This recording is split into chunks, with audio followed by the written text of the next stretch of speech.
it or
Well, that about does it.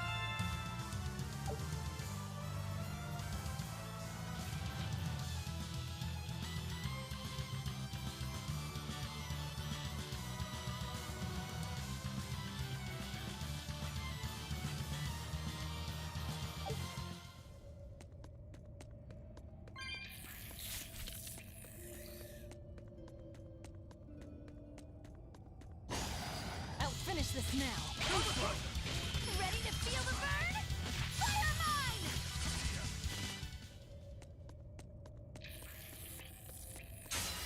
on to battle.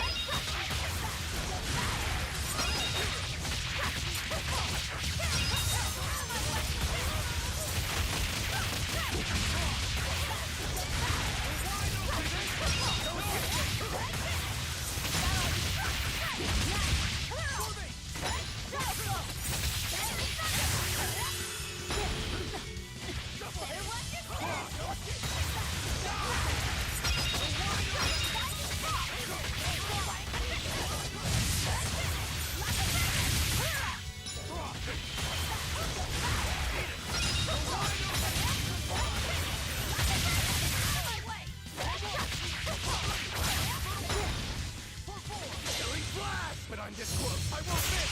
Form zero.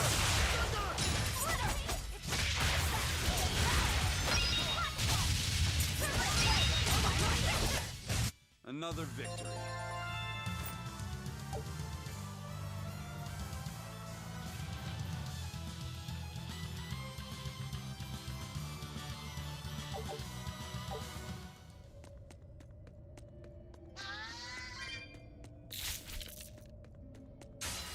Move it or die.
I'll cut down anyone in my way!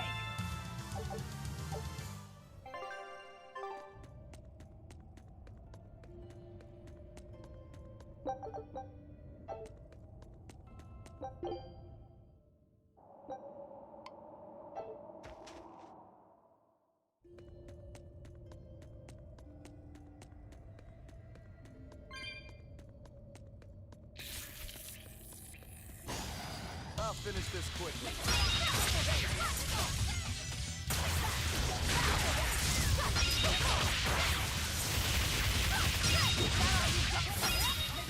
Want you to die? Think you can dodge? Just try. Perfect mayhem!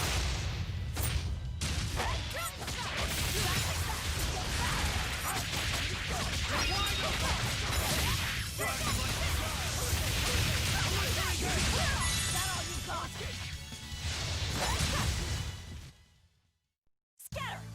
She really floats like a butterfly? Stings like a bee, and... Wait, there's more?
I'm freezing. So cold. Getting sleepy. Not worth my Fall time. asleep, we're leaving you.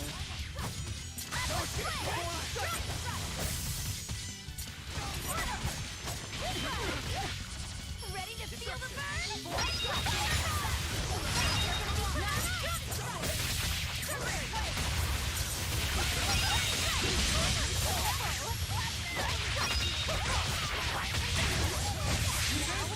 Rise! Arise! Ascending angels!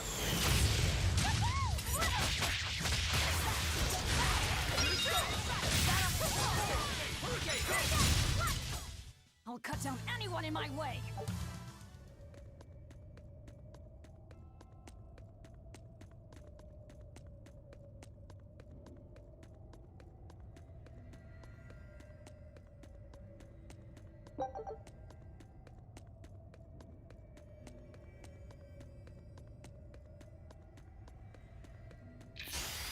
I'll finish this now.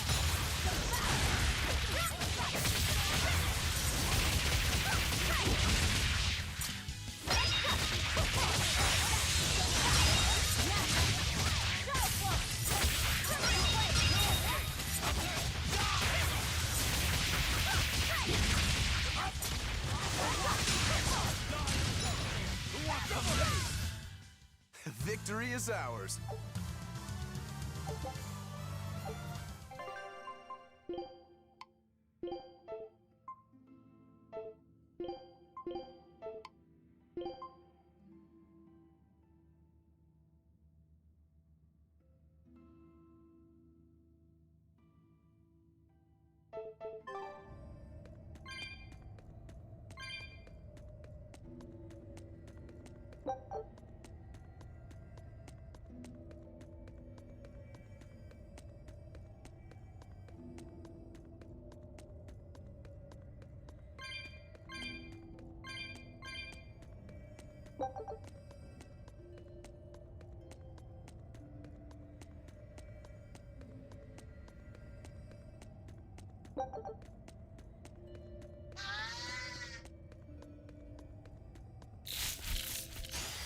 I'm extra good at beating up the weak ones!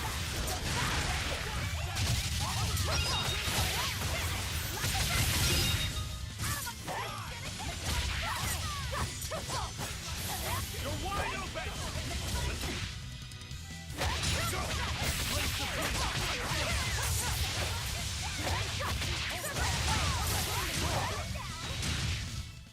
Another victory.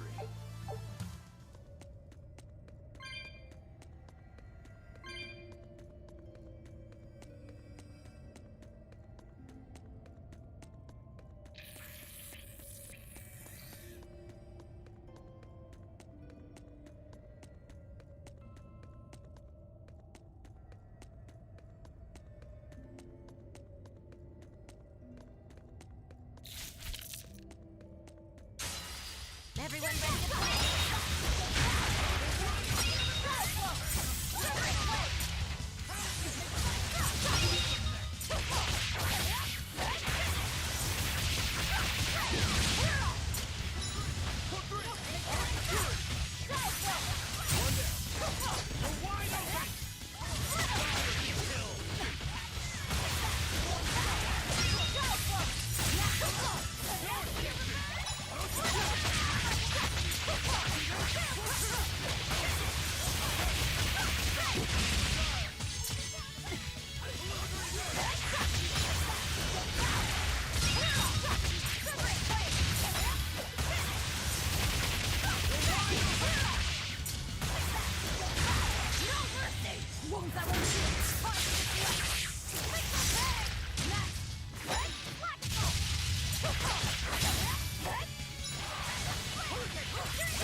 Stop fooling around.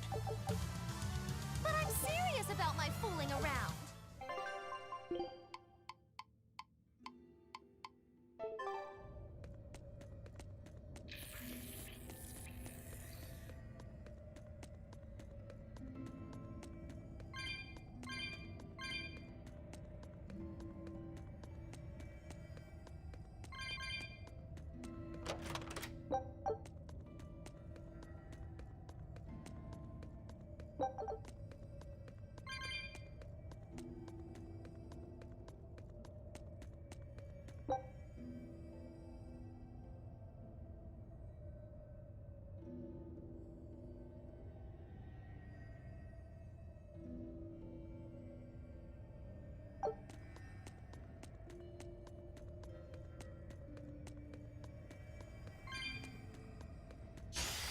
Not worth my time.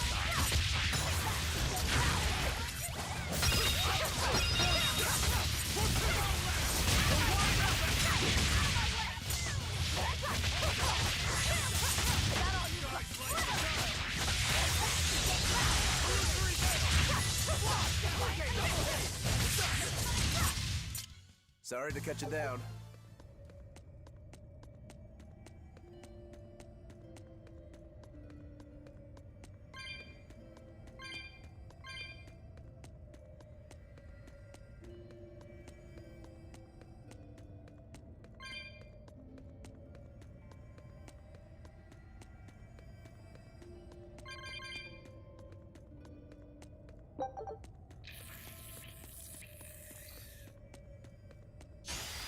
Not worth my time.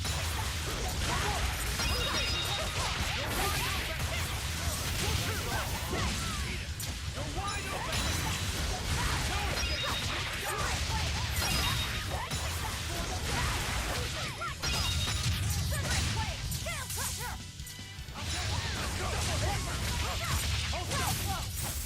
I unleashed all my power.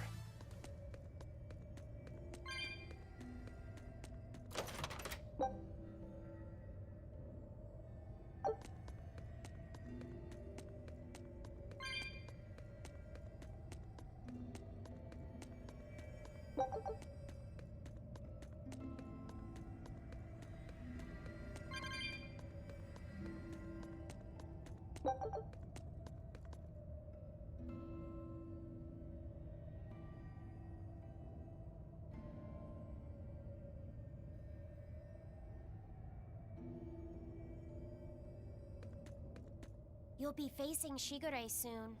Yeah, not long now. I know this is a weird time to bring this up, Laphicet, but there's something I've been meaning to ask you. All right, ask away. I knew you'd say that. So, how was your bath and Mercio? Huh? You went in with Velvet, right? Just between us guys. What was it like? What are you getting at, Roguro? Let me in on this too. It'll be our secret. Not you too, Aizen! There's nothing to be ashamed of. There are just certain times in life when you need to find your resolve and seize the opportunity. We just want to know what your resolve got you. Right. It's like a test. Stop it! I didn't go into the bath with her! Now that's a shame. That might have been your one shot. Once you're all grown up, you won't be able to get away with it.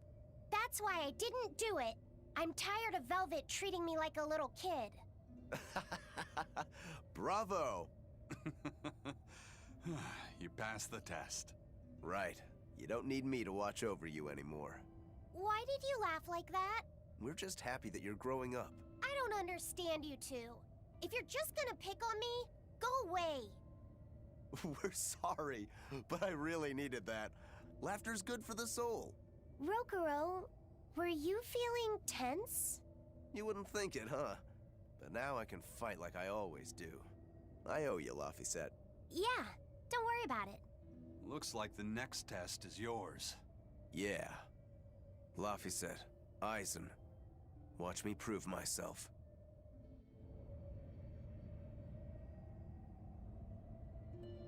Rokuro, how do you think Shigure will move against us? He's not really the imaginative type.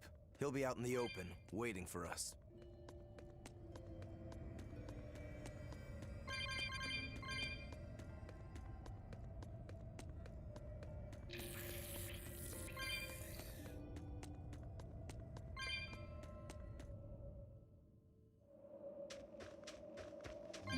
It's the perfect place for a flanking attack. We don't need to worry about an ambush. Shigure is waiting for us ahead. I'll finish this quickly.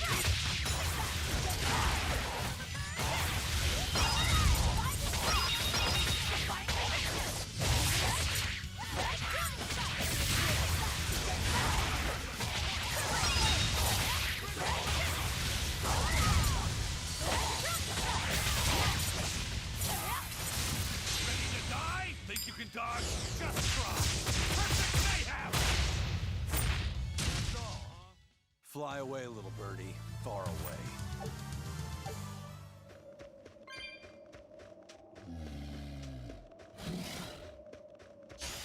I'll finish this quickly.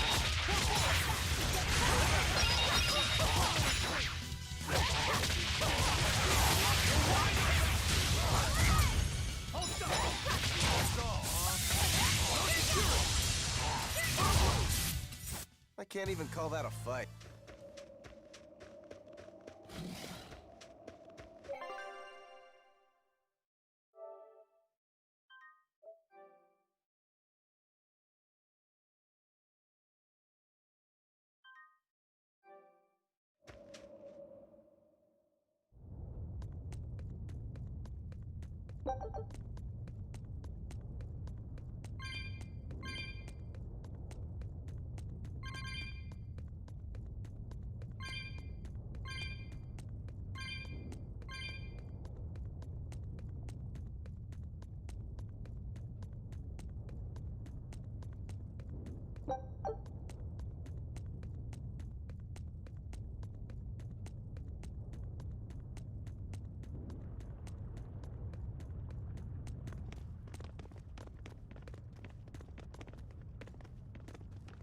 Wow, really? He's really just waiting for us here?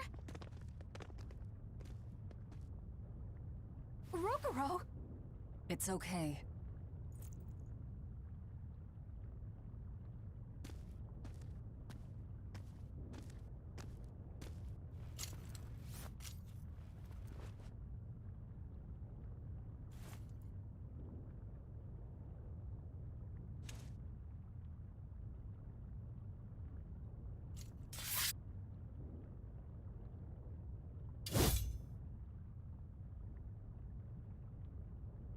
Incredible! The old bastard forged himself into a sword! Indeed. That blade's the embodiment of Kurogane's centuries of study. The Kurogane Stormquell. I like it. Just Kurogane for now. He will be the blade that surpasses both Stormquell and Stormhowl. And when it does, Then he will have earned the name Kurogane Stormquell.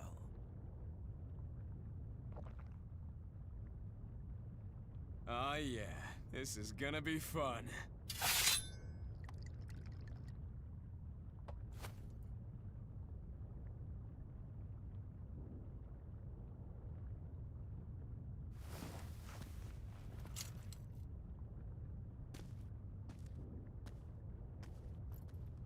Sorry to keep you waiting.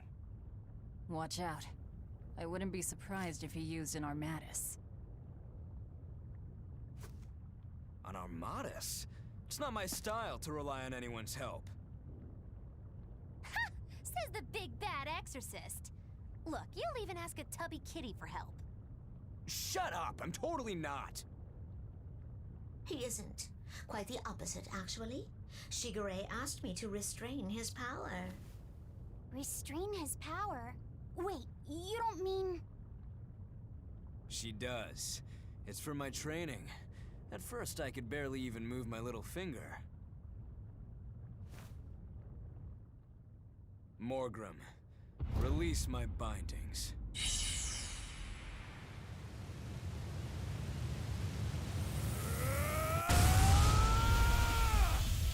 Can a human even be this strong?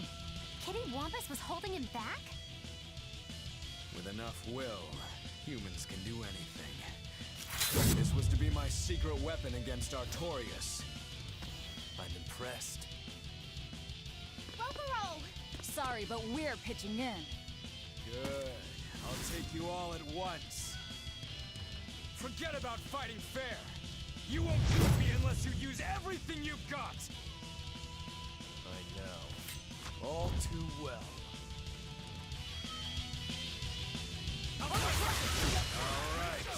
Let's have some fun. You got it. Round 1013, begin.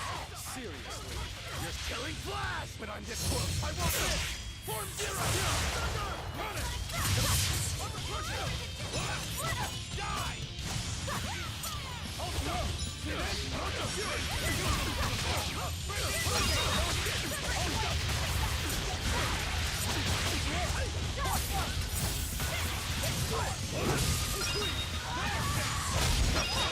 Not too shabby.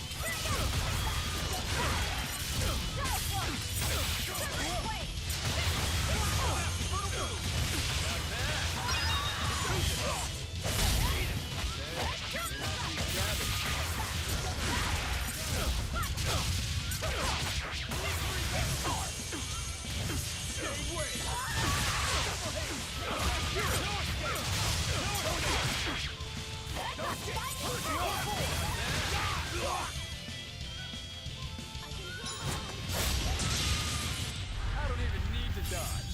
It'll be the same every time! Final judgment round! You can handle my attacks now! This is where the fight truly begins, Shigure! What do you know? I totally agree. Armor crusher!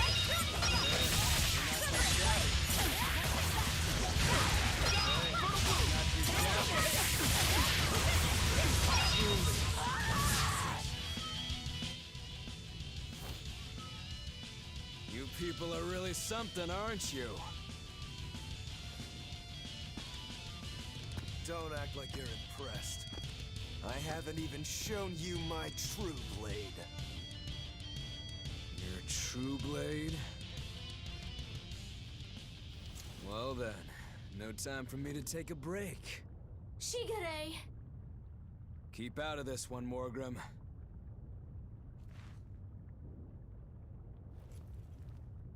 Rokuro, he's still got plenty of power left. Of course he does. He's Shigure Rangetsu after all. Two blades, you sure? Why don't you find out? It's your life on the line. The same goes for you.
So this is your true blade.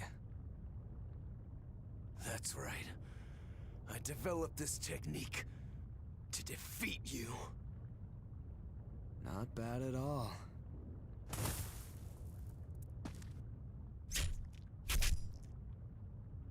This is my parting gift to Kurogane. Take Stormhowl. One last thing. Please let this fat cat go. Shigure?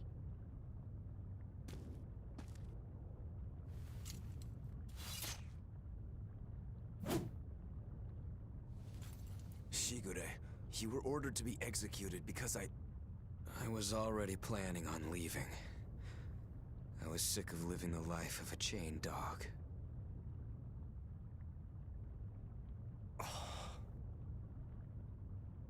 Idiot. Stop worrying about the little things. Rejoice when your blade finds its mark. Seethe when it doesn't. Die when one finds you. That's all there is to it. The way of the sword is a simple one. That's what makes it so much fun. Yeah, it really is. That's the vicious face I'm looking for. If only Artorias' stony face could smile like that, he'd be a lot happier. Yeah.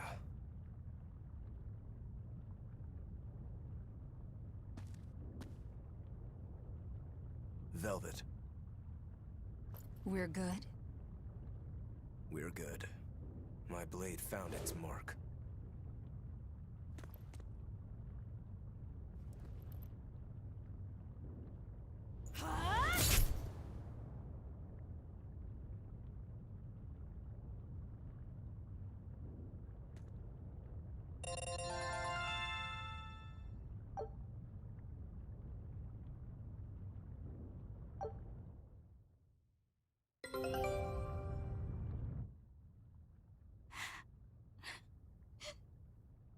What's the matter?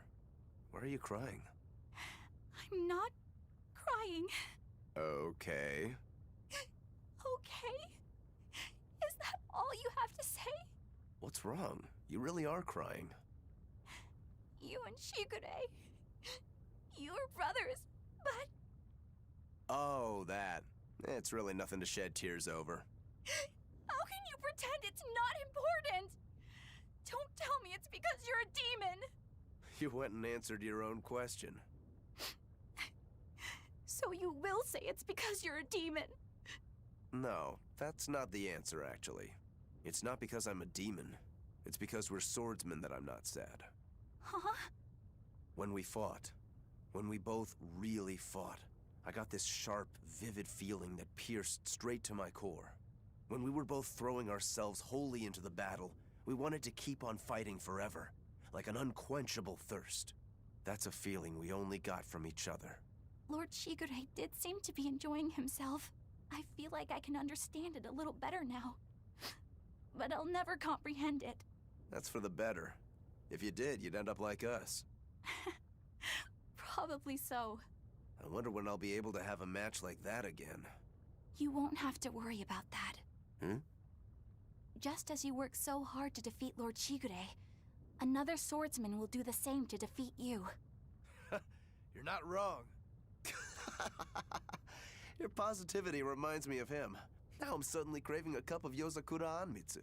Yozakura Anmitsu? Cherry blossom flavored sweet bean paste, black sesame ice cream, and fruit. It was Shigure's favorite. That's kind of hard to picture, but I'd like to try it. It's settled then. When this is all over, I'll take you out for some. I look forward to that. Then make sure you come back alive, all right? You too, Rokuro. Yozakura Anmitsu. I won't forget. If you...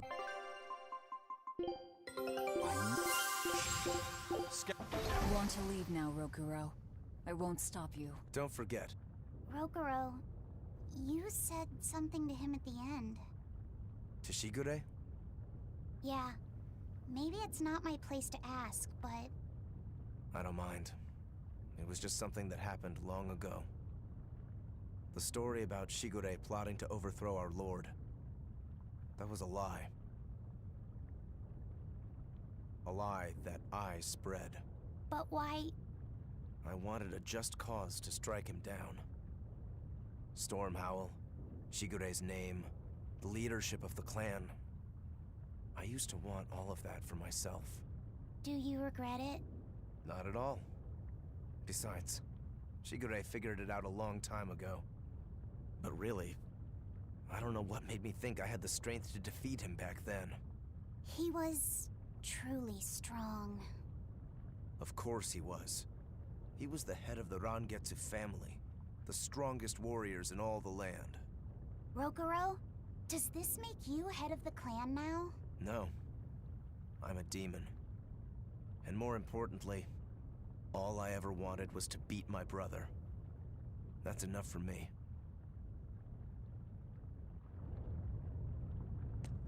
You should get out of here while you still have the chance. If things get hairy, I'll run. But please, let me stay here a little longer. I owe Shigure for giving me back my free will. And he always did hate to be alone. I never knew that. You didn't? Weren't you his brother? We never had time to think about anything other than our training. I'm sorry. I didn't mean any insult. He lived and he died according to his own beliefs. That has to be good enough. Humans like that are not so bad. I suppose we aren't. You're a funny sort of Moloch, aren't you? Thanks for the compliment.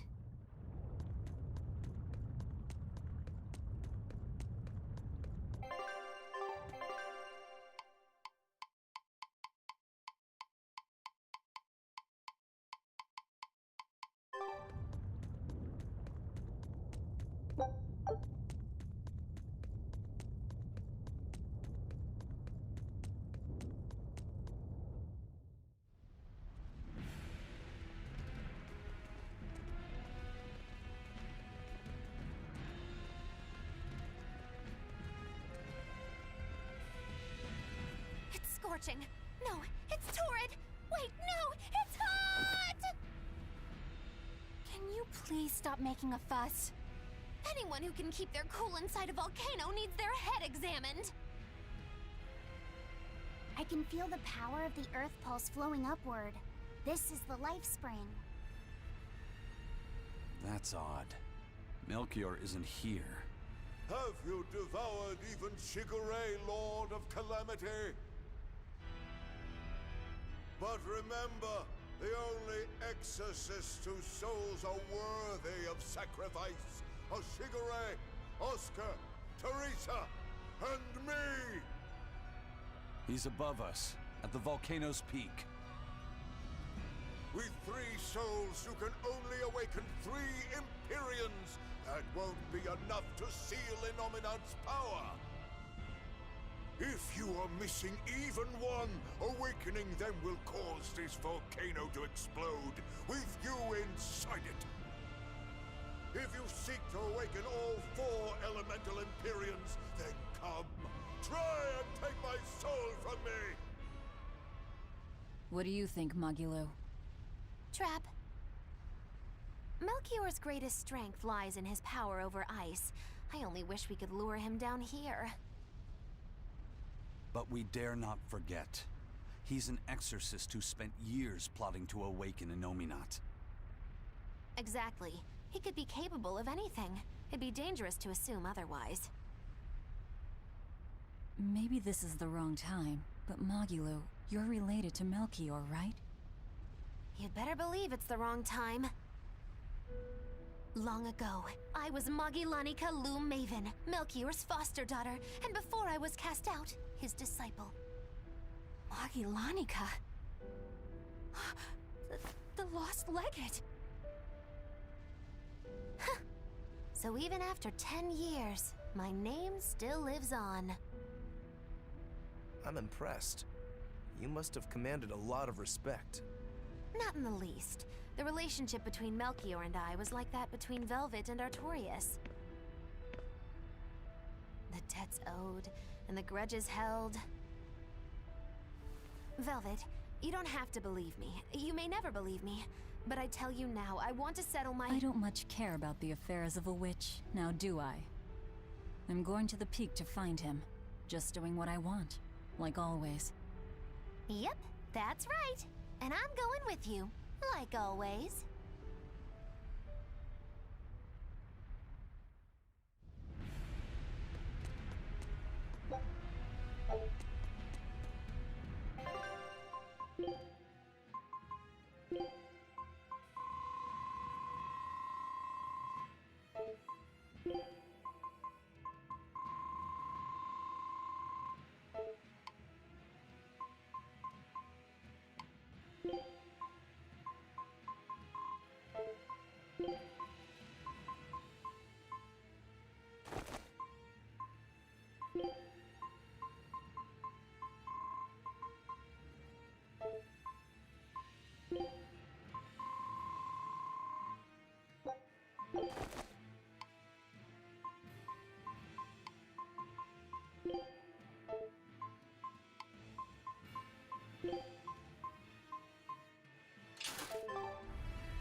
Move it or die.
You really do have a peculiar air about you. Yeah, I don't think you're one to talk.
Piece of cake, it's a cinch. Piece of cinch, it's scorching, it's freezing, it's scorching.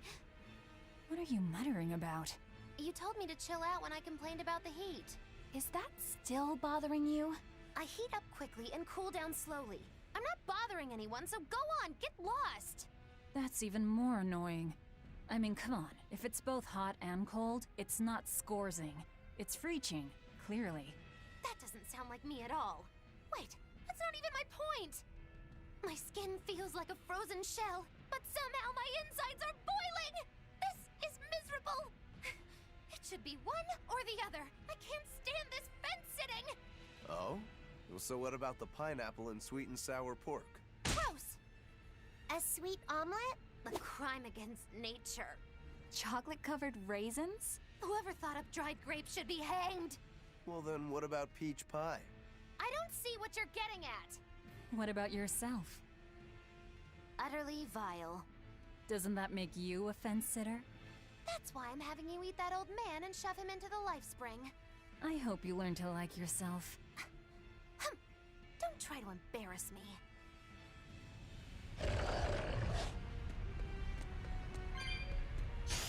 I'll finish this now.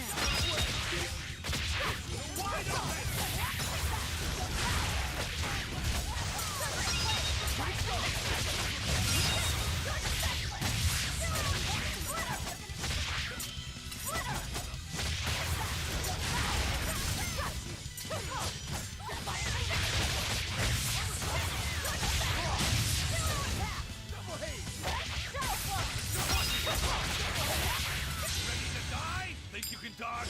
Just try! Perfect mayhem!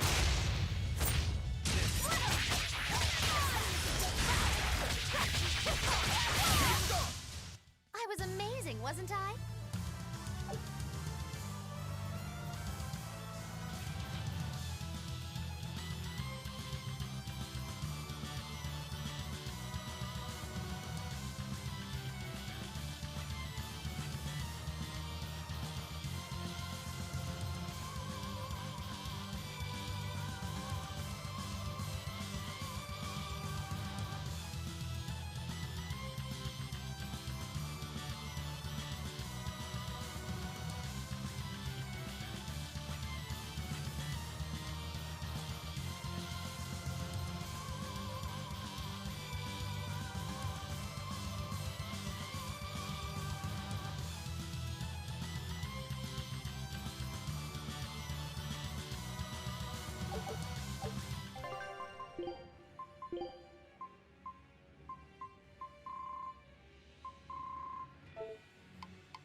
I'll finish this now.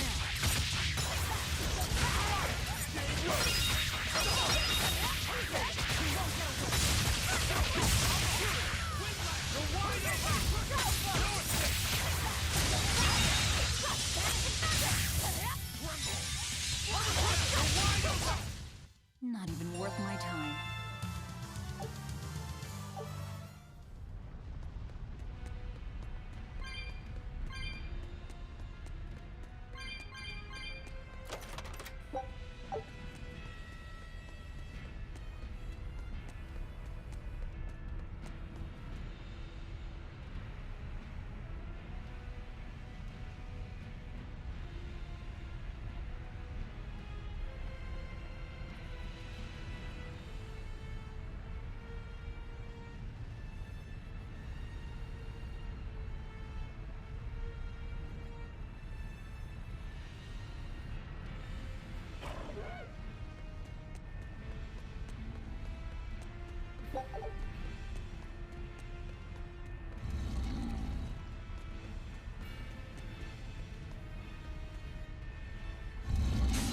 Here I come!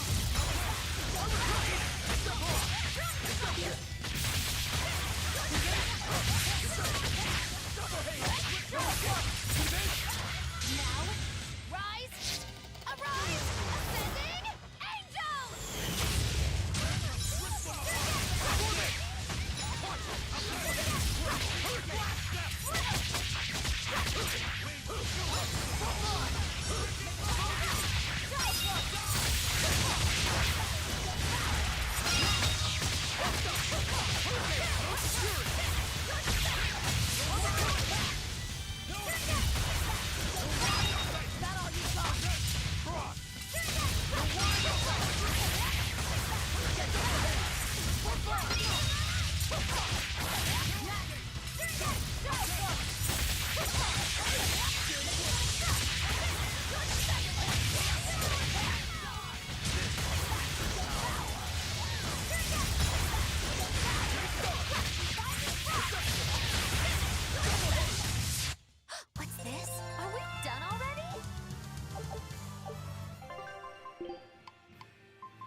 Well then, let's move on.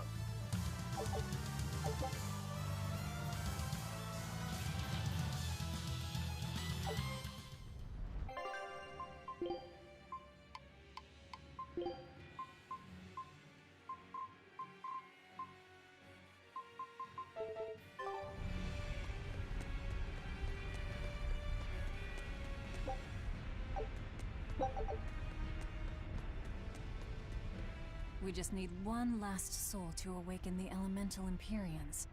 Are you alright, Velvet? I'll eat Melchior, and our collection will be complete. I'm not worried about that. I'm worried about you. You collapsed after the thing with Teresa and Oscar, remember? You wonder if I'm fine after eating Shigure. It's not a problem. But wasn't Shigure a lot more powerful than they were? But look at me. I'm fine, right? Does it seem like I'm faking it? No. I think I'm just used to it. Both my body and mind. You're not just used to it. You've changed. Hmm? Just as I changed after finding my free will, you've gotten stronger through our travels too. You faced down many sorrows and hardships, and overcame them all. Did I, though? You did. And that's why I'll make you a quiche later. Could you make pudding too? Sure. But are you just trying to butter me up so I'll cook for you? Well, I mean, yeah. How did you know? You really have grown a lot, haven't you? All right, let's go and find me some Melchior to eat. Yeah!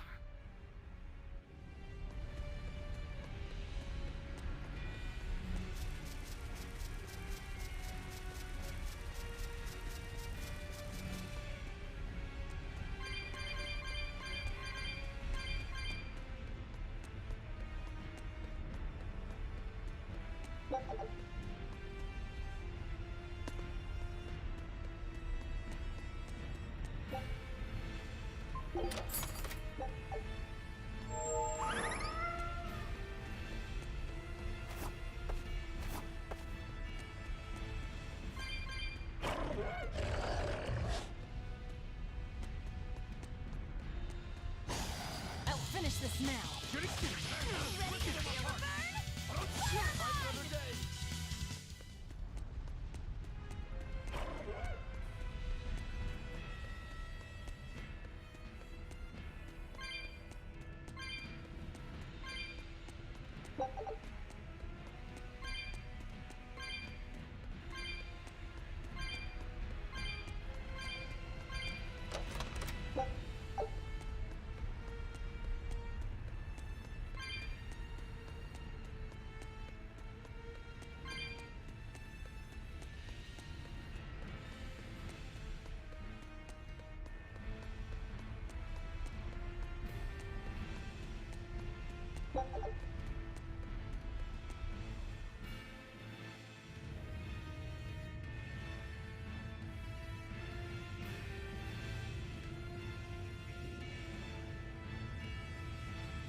I'm not sure what Melchior is really capable of.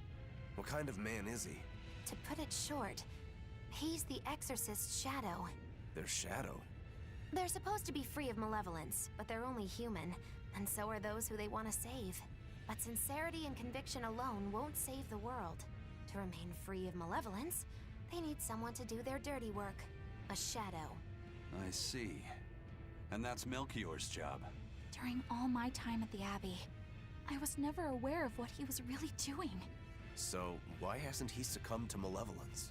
Because his belief in the Exorcists as the saviors of the world is pure and unyielding. It is a mountain of ice that will neither boil, nor melt, nor break. I know the depths of his frozen heart all too well. Wait, does that mean you? Yes. Melchior was raising me to be the shadow for the next leader of the Exorcists. Artorius himself. But that was a terrible mistake. I was unable to live up to his expectations. So if things had gone as he planned, we'd be fighting you instead of Melchior. I'm glad that didn't have to happen. True. If Magulu was running the Abbey. They would be completely unpredictable. That would be fearsome. Maybe. But doesn't that sound like a whole lot of fun? So Melchior was my shadow too. Oh, feeling too sympathetic to fight him? I wouldn't say that. There's nothing to be sad about. Removing shadows is part of a shadow's job. Even if I'm a failed shadow, I'm still a witch, and I cast a deeper darkness.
fighting the Reaper.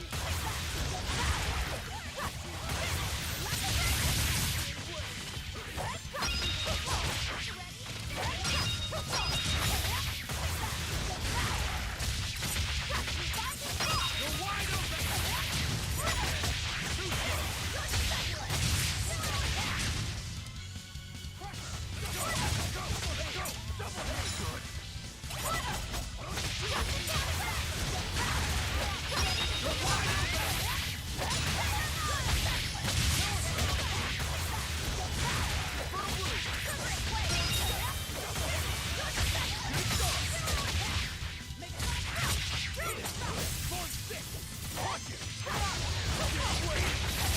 Ready to die? Think you can dodge? Just try! Perfect mayhem! Hey, double hit!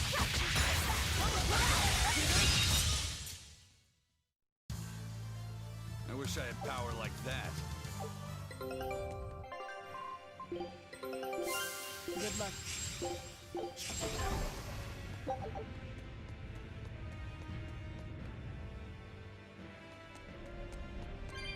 I can see the peak just ahead.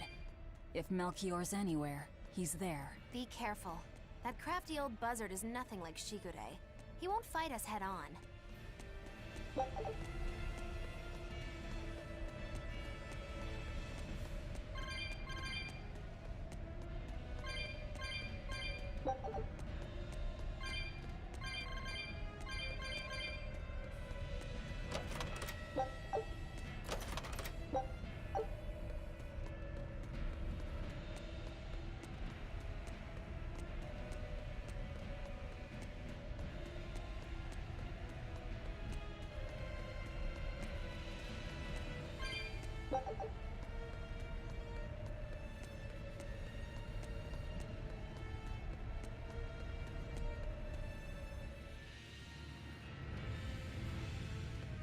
Is victory for us really possible? We're facing the legate, Lord Melchior. I'd give us around 4-1 against. 4-1? Are our chances that slim? Almost every trick I or any current exorcist knows can be traced back to him. If I throw out 3 arts at once, he'll pull 6 out of his hat. He knows our capabilities and he's got far more power. 4-1 might be generous. I suppose you're right. However, we have Velvet, the boy, and Rokuro. Who knows what value they'll add when they run amok? It's impossible to calculate, but if luck goes our way, our chances will rise considerably. Right. We are challenging the hardest possible foe. But I'm only talking about a straight-up fight. Knowing Melchior, he'll have some nasty tricks. No matter how you analyze it, the outlook is grim. Eisen, you too? What's wrong with a level-headed look at things? Careful consideration could give us the tool we need to turn the odds in our favor. After all, Magilu, forewarned is forearmed, right? Yes, that's true. Even still, we won't find a weakness in him. Let's take another hard look. What we need might be lying right at our feet. At our feet, eh? I'll keep my eyes on the ground as we walk then.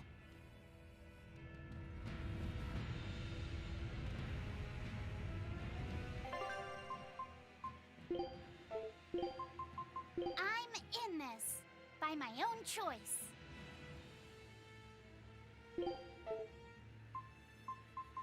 Leave it to me. It's an... Shall we? Very. Don't blame me. Ah, is it the wit? Let me... Shall we be Heading... Shall we? Let me... Shall we? It's a... What? Heading... Weiss? Let me... Leave... Let me take...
The four elemental Empyreans are the beings that maintain the balance and harmony between earth, water, wind, and fire. Have you even stopped to think about why they sleep? About what waking them will do to this world's order? Not really. I don't much care. They sleep because of arrogant, insolent wretches like you. The Empyreans derive their power and that of their blessings from the prayers of the pure at heart. But humans became corrupted and neglected their prayers. The forgotten Empyreans drifted into slumber. Human prayers are the source of their power? Just like the Malachim. Are you trying to say Innominat blesses someone when he eats their soul? As the fifth Empyrean, Innominat's purpose is to eat human souls, malevolence and all, and to wipe the slate clean. When all mankind is once again pure as a newborn babe, the elemental Empyreans can be safely revived. You want to wipe the slate? But that means... Yes, civilization will crumble. The spread of malevolence, the cleansing of Innominat, the cycle has repeated countless times over the eons. That is why human civilization rises and falls. But if this continues, humanity will never surpass a certain threshold. Thus, the Abbey will control Innominat's power, so that we may guide humanity into a new, better era. It all makes sense now. You developed the art of armatization to control Innominat. And in order to create the Armatis, you needed the technology found in Siegfried, didn't you? So that's why you got Ifried involved in all of this. Just as light cannot exist without darkness, no great achievement comes without sacrifice. Even I must be made tribute for the sake of our ideal world!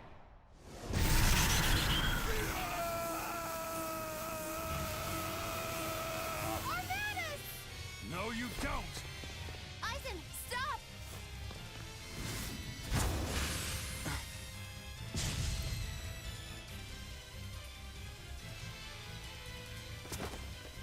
I told you, he's a crafty old buzzard. I should have known it wouldn't be that simple. Rebellious fools, ill-fallen so far, Magellanica. I'm Magellanica no longer! I am the evil witch!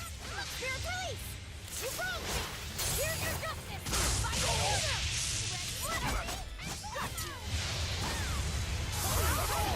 Rendon slash Karen now! Dark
world is cold, there you shall perish! Absolute freedom!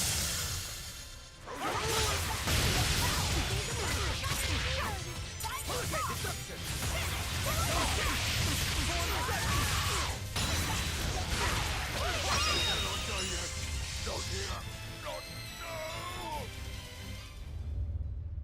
Oh, were I only 100 years younger? 100? He's used an oath to add years to his life. Centuries, even. Is that what you call rational? Sounds like an obsession. I've said the same thing thousands of times. If it were my choice, I'd have let myself die naturally long ago. But did he not say? Man can turn reason into disorder, but also can we surpass it? Our true power is in transcending the possible to achieve the ideal. So were the words of the exorcist Claudin. They were foolish. Think what you will. I'll show you the truth of his words.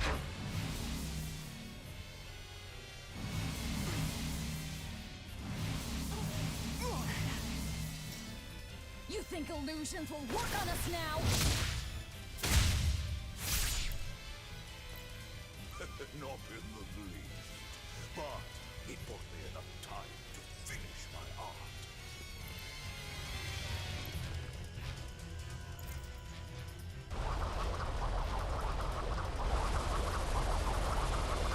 Are you trying to set off the volcano? You'll die too! As long as I take the Lord of Calamity with me, I have no regrets. That's because I follow reason! Oh.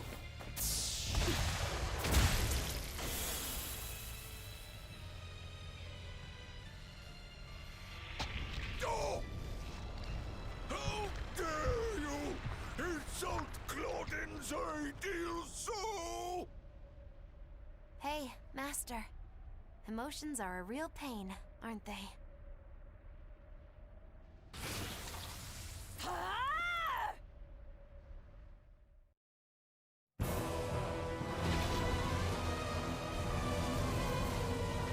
Move it! Do it now!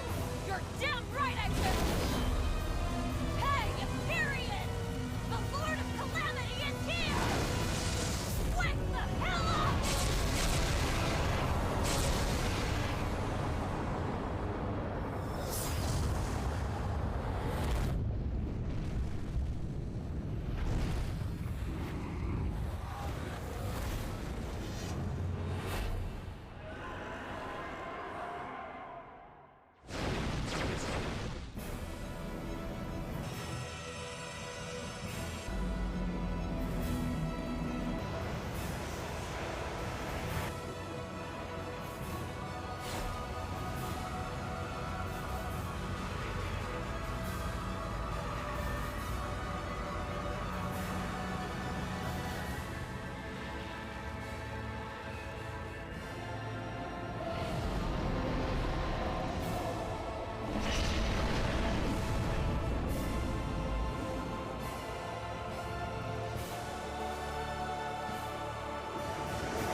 What was that?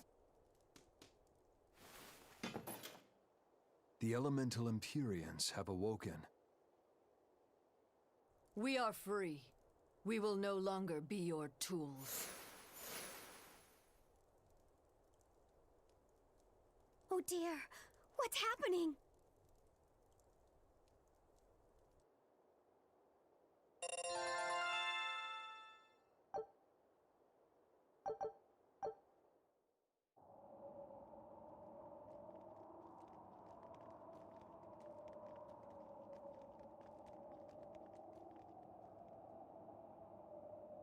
You saved us, Magilu.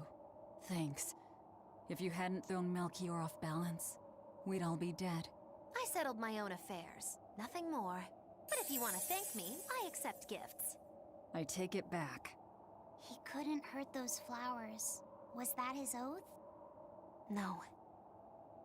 That old fool loved flowers more than anything else. Far more than he did any living human.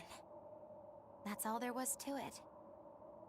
I suppose even a legate can never fully control his heart. Same goes for a witch. Sometimes living can be the hardest affliction. Have the 4 elemental Empyreans awakened? Who knows? But anything that would sleep through that isn't worth our time. Better watch your mouth or they'll smite you. I can feel a shift in Inominat's domain. Yeah, all 4 of them have awoken. Inominat has been pushed out from the Earth pulses. Humanity's amplified resonances will diminish, and many Malachim will regain their free will. The Exorcists will likely lose a good chunk of their forces. Eleanor, have you lost your ability to fight too? Sorry to disappoint, but I can still see you. Evil demons, Malachim, and witches alike. You know where he is. I can feel him. His body has left the Earth pulses. He's somewhere above the Empyrean's throne now. Artorias is with him. However, Inominat is pushing back against the other Empyreans with incredible force. If the 4 are defeated, we'll lose our last chance. No time to waste. Let's go. It's time to end this. Yeah!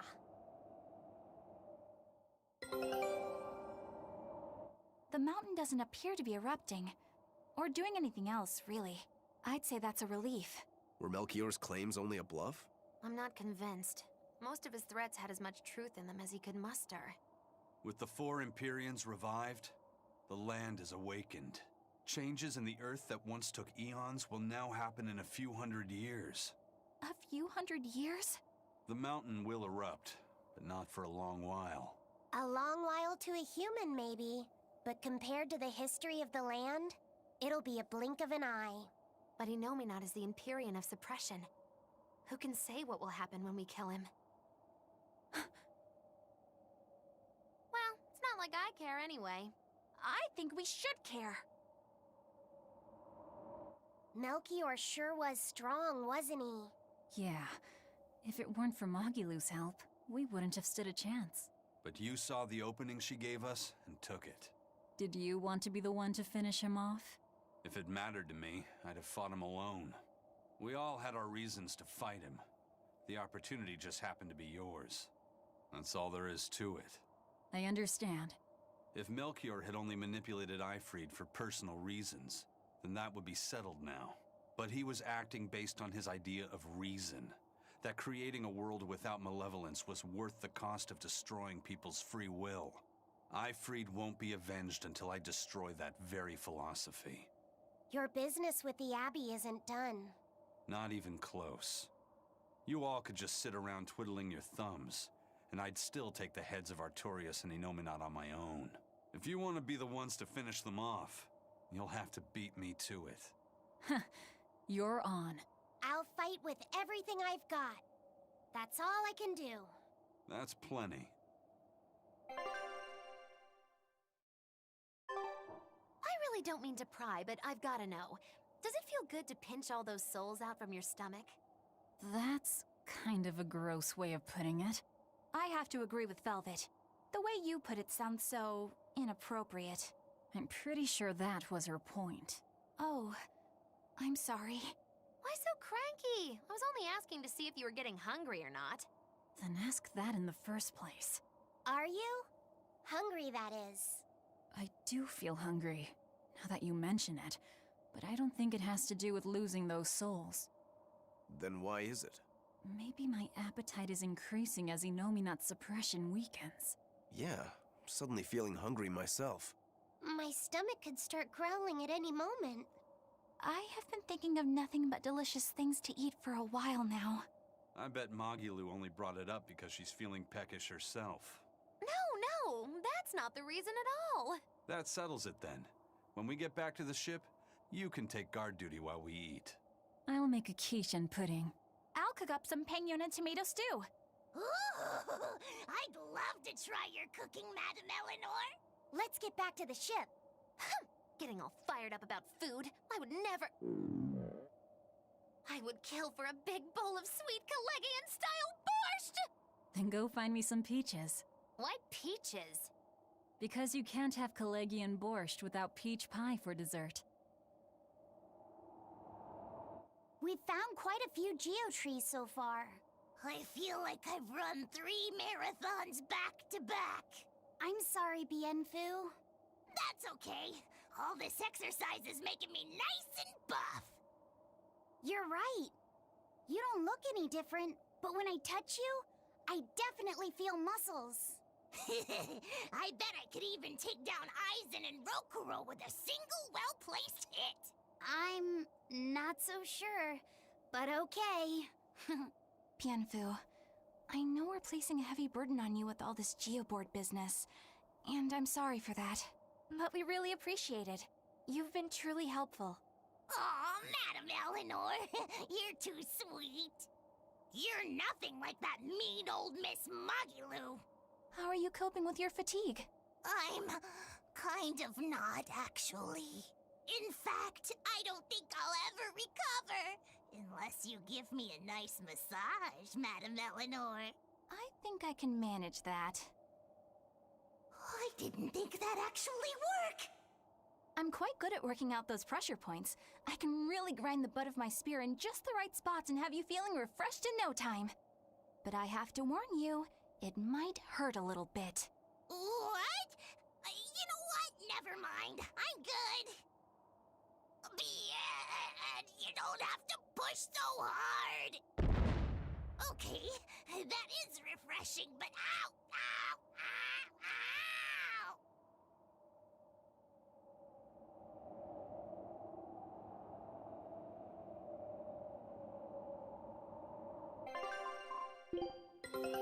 ow! Good luck.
Glad to see you made it back in one piece, Velvet. I'm here on orders from the boss to help you guys out. We could certainly use it. How are things back in the city? I came here from Helives, so I don't know how far the suppression has progressed. But I can tell you that the Abbeys designated the area north of Helives as a Class 4 administrative zone. Which means they've pulled their forces out of the area. What about the people of Mercio? Everyone got out safe and sound, although they did petition for the extermination of the Lord of Calamity. Of course. I say we make this town our new hideout. When else are we ever gonna find a hideout that comes with hot springs? That's a good idea. We should leave Kamoana and the others here. Dial, could you stay and help them out? As if you even had to ask. Well, that's surprisingly reliable for you, Dial. Hey, that hurts. Now get going already. Benwick and the crew are making preparations in Helives right now. Hey, Rokuro, how'd the showdown with your brother turn out? I killed him. But I couldn't break Stormhowl. Is that because Stormhowl was an even stronger sword than Kuragane's? No. Even with Shigure's full strength behind it, Stormhowl didn't even leave a nick in Kurogane's blade. If I didn't have this sword, I'd be dead now. I think I just couldn't break Stormhowl because I'm still too inexperienced. But you won the match, didn't you? Yeah, but only by combining my techniques with Kurogane's craftsmanship. If that's the case, then as long as you're wielding it, that sword is Stormquell. After all, Kuragane's sword did quell the Godblade's raging storm. Do you think Kurogane would agree? Are you kidding? You know how stubborn that guy is. He'd just say he'd forge something even stronger the next time. And that's why I say you shouldn't be satisfied with how you are either, Rokuro. I know. I'll find even stronger opponents to cut down. By my hand, Kurogane's Stormquell will become even more legendary than Stormhowl ever was. That's the spirit! Show him what we demons can do!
Grimoire, could we talk?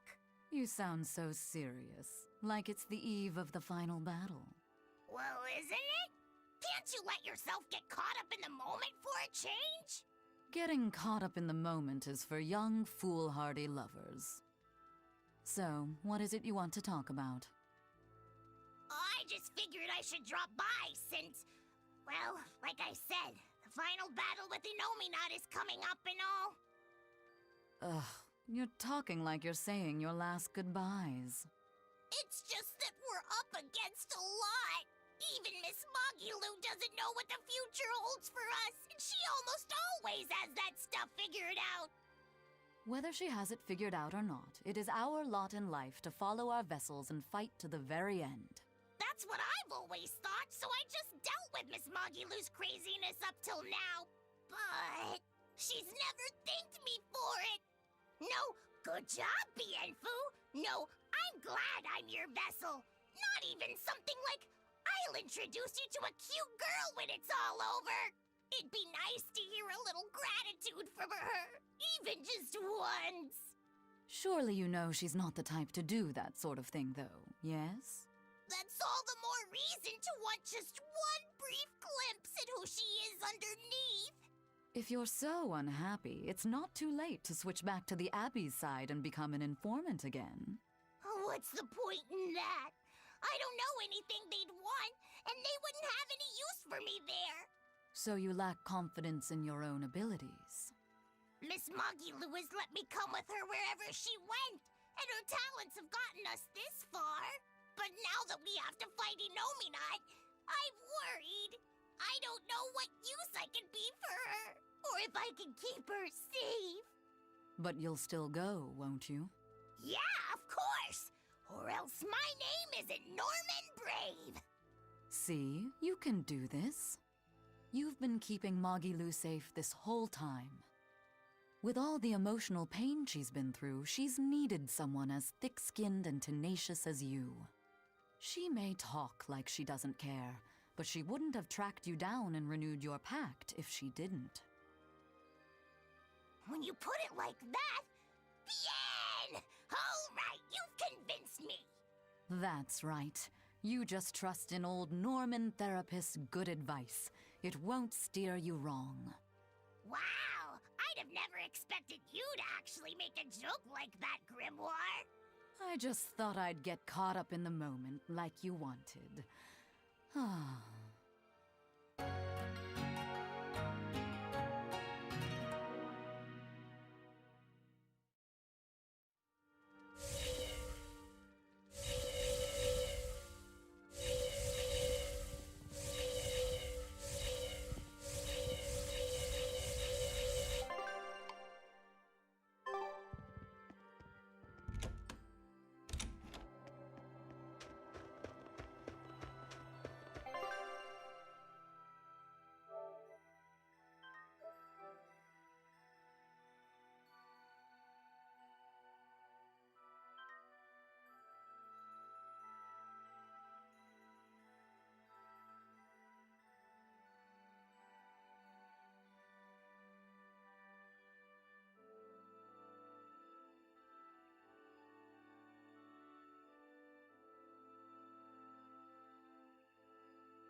You there, Exorcist!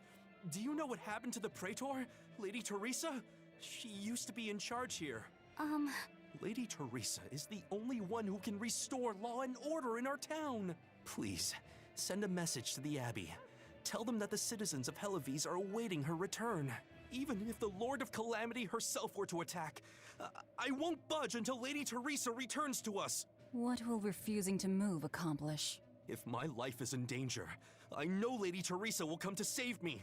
Her, in that ice-cold glare of hers. Teresa won't be coming back. What? If you really love Teresa, you shouldn't rely on her to protect you. You should become strong enough to protect her. Whoa, that burning glare of yours. I think I like it. Wait, what?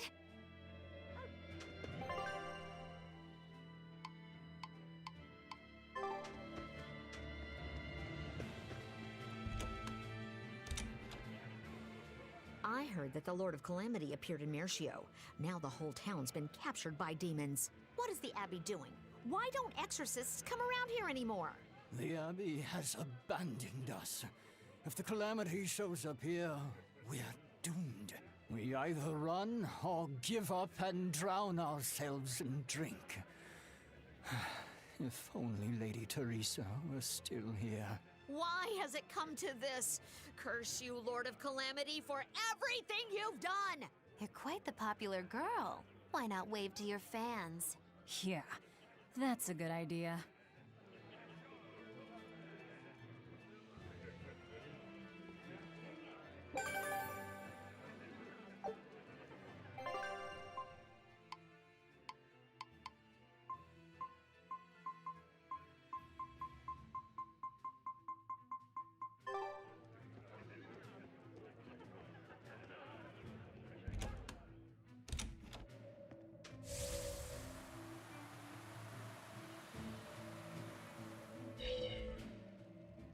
We're planning evacuation routes.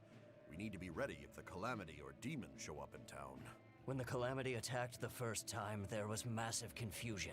Some children got hurt in all the madness. We're preparing evacuation boats, so that we can all flee out to the sea if anything happens. It's a good idea, but it will be hard to evacuate the entire town by boat. You'd best prepare a land route too. That's a good point. But wouldn't a land route run the risk of being attacked by demons? Yes, you'll need to guard it as heavily as you do the city gates. It would be best if you could devise a way to prevent demons from intercepting the escape route, but...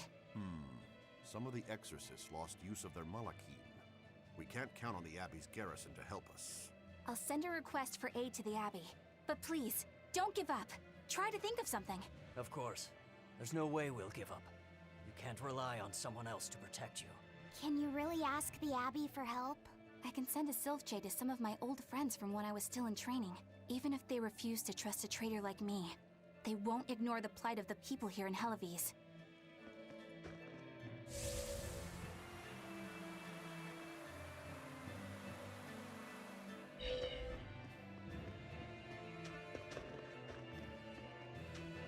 Hey! How long are you going to sit there crying? You can't be a fisherman if you're afraid of some Lord of Calamity. The demons that wrecked this town are still alive. Who knows when they'll show up again? How about right now? Sniveling idiot! Keep whining like that, and this Calamity whatever will keep walking all over you! But what can we do? We can't even defeat a single demon. That's why we take our boats, catch some fish, and make sure we've got enough food to keep on surviving. Didn't they drill anything into that fool head of yours in school? Ugh. Do I have to knock some sense into you? Get up and get the boat ready! That is one hot-headed dad.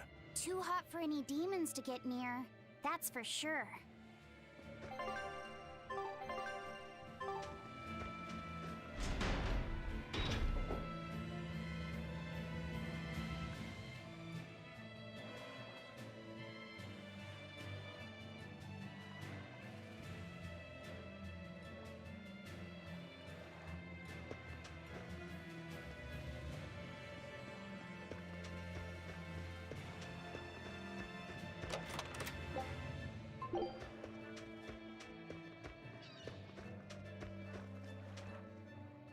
Welcome back! I take it you defeated the Legates. Yes, but that still leaves Enominat and the Shepherd. Onward ho to the last battle! Oh, I picked up something nice for you. Here.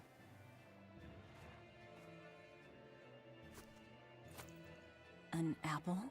It's a fortune apple. A good luck charm. No real powers, but they're hard to find. Legend has it, they're pretty lucky.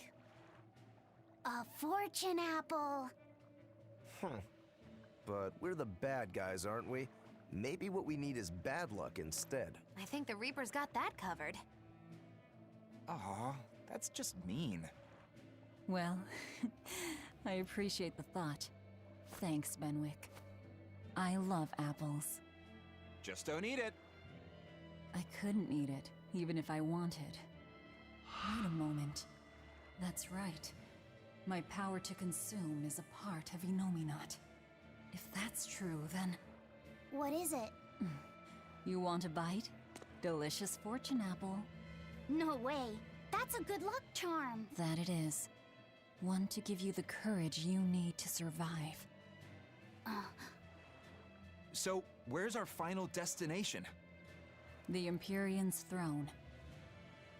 Sail for Port Sexton. Aye, aye, ma'am. Aye, aye, sir.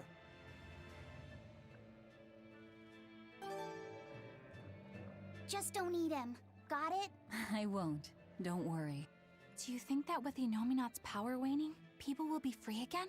Well, the pirates are acting like pirates again. May take longer for others, but I think it's happening. What do you think of traveling around to see for ourselves? I'd like to know what's going on out there. I'd like to meet the elemental Empyreans, if I could. That's not a great idea. They're all in various Earth Pulse points, but where those are is a mystery. They could be very far off. And they might not view us as allies. Yep, gods live by their own rules. Our business with Inominat probably doesn't concern them. You're right. It might be wise to scope out the situation before our battle. As we go around, we might find out more about what Artorias is up to.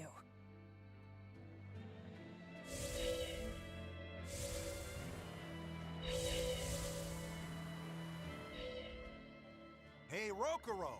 I heard about a Class 4 island that sounds damn near perfect for you. An island that's perfect for me. Do the rivers flow with good drink? Now that you mention it. But no, different island. I'm talking about you as a swordsman. The demons there all run around the island in suits of armor and helmets and stuff, I hear. Armored demons are not unusual. Yeah, but what I heard tell was that all the exorcists who got sent there came back with their swords broken. I don't know if they've got swords too, or if their armor is just that strong. But I reckon your sword will be able to stand up to them. Well then, I've heard worse ideas. If you believe the tales, that island used to be a place where swordsmen and knights competed to see who was stronger. Oh yeah, I know the island you're talking about. Craftsmen from all over gave their finest weapons and armor to the greatest of warriors and made them fight. It was as much a showcase for those wares as it was a contest of strength. So the demons on that island might come at us wielding fine arms and armor. I'm certainly up for checking it out. I'm curious to see how good the stuff really is. After all I've told you, you still want to go? What is wrong with you?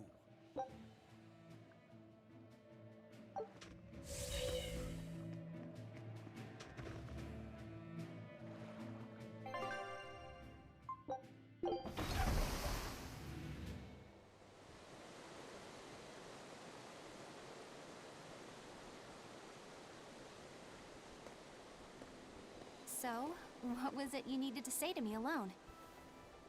Where's Laphicet? He wanted to stand watch with me, but I forced him to get some rest. After all this fighting, he needs it. I owe you. That kid always tries to play the tough guy. Just like the one who named him. He's nothing like me. His motivation comes from hope. Hope. The wind is nice. Yes, the world may teem with hardship and sadness, but it's also filled with beauty. The endless ocean, the islands in the south, even the frozen tundra and the mountains that spew fire. It is. And humans make their home among all that beauty. This is the world that Laffy always yearned to travel. I finally understand what he saw when he sat looking out over the ocean. Eleanor, I have a single favor to ask of you. If anything happens to me, take care of Laphicet. What? Is something the matter? The power possessed by the Therians and Inominat is fundamentally the same. I have a theory. No, theory is too rational. A different part of me, something separate from my hatred, wants me to do something. It wants me to leave this world with hope. Wait, you don't mean... Humor me, okay? If the worst happens, I'm counting on you. I understand. You have my word. I'll look after Laphicet. While I'd love to take advantage of this momentary weakness, I can't. My oath is to obey your orders until my dying breath. I'd almost forgotten about all that. Good thing I kicked your butt after all.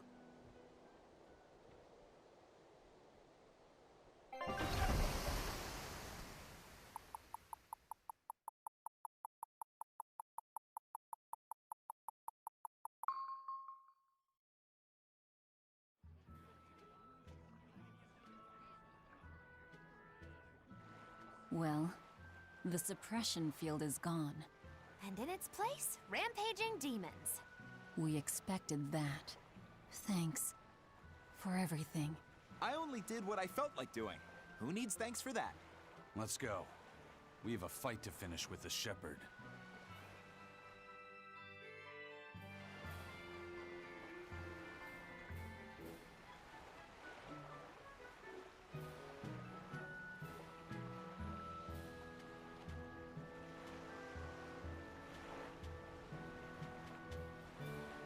Inominat's power may have weakened, but I think that'll only cause more of a stir in the cities.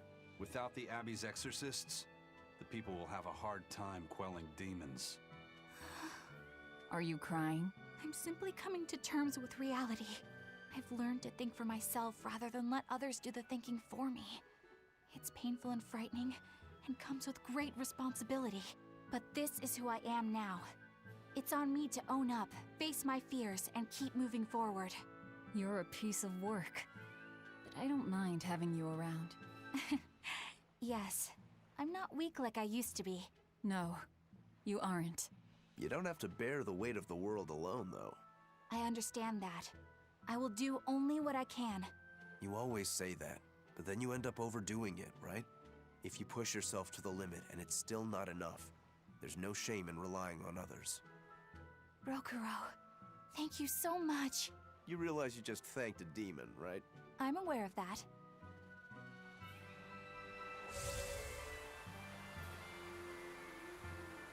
We put all our faith in you because you said you could protect us. We endured all your harsh rules and laws. So how can you tell us you can't defeat the demons because you can't control Malachim anymore? We don't understand why we've lost the ability to control our Malachim. But even without my Malak arts, I will fight to my dying breath to protect all of you. So please, calm down. I'm not listening to anything the Abbey says anymore. What are you looking at? Yeah, you there. Mean-looking guy. Get over here. I think I'll pass. Thanks. Hey, Muscles! Get back here! I'm not through with you! Please stop.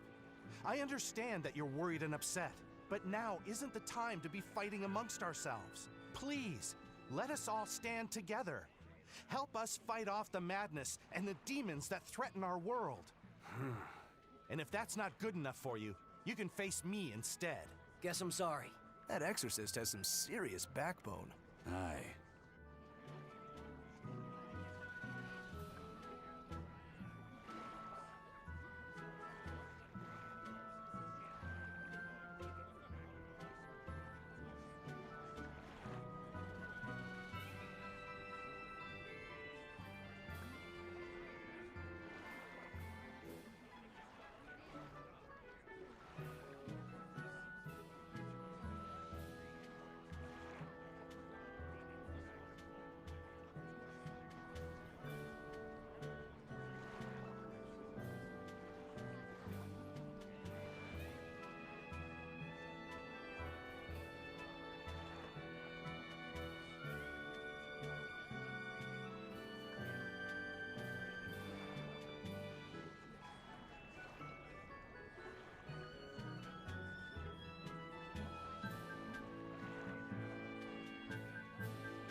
Hey, it's you!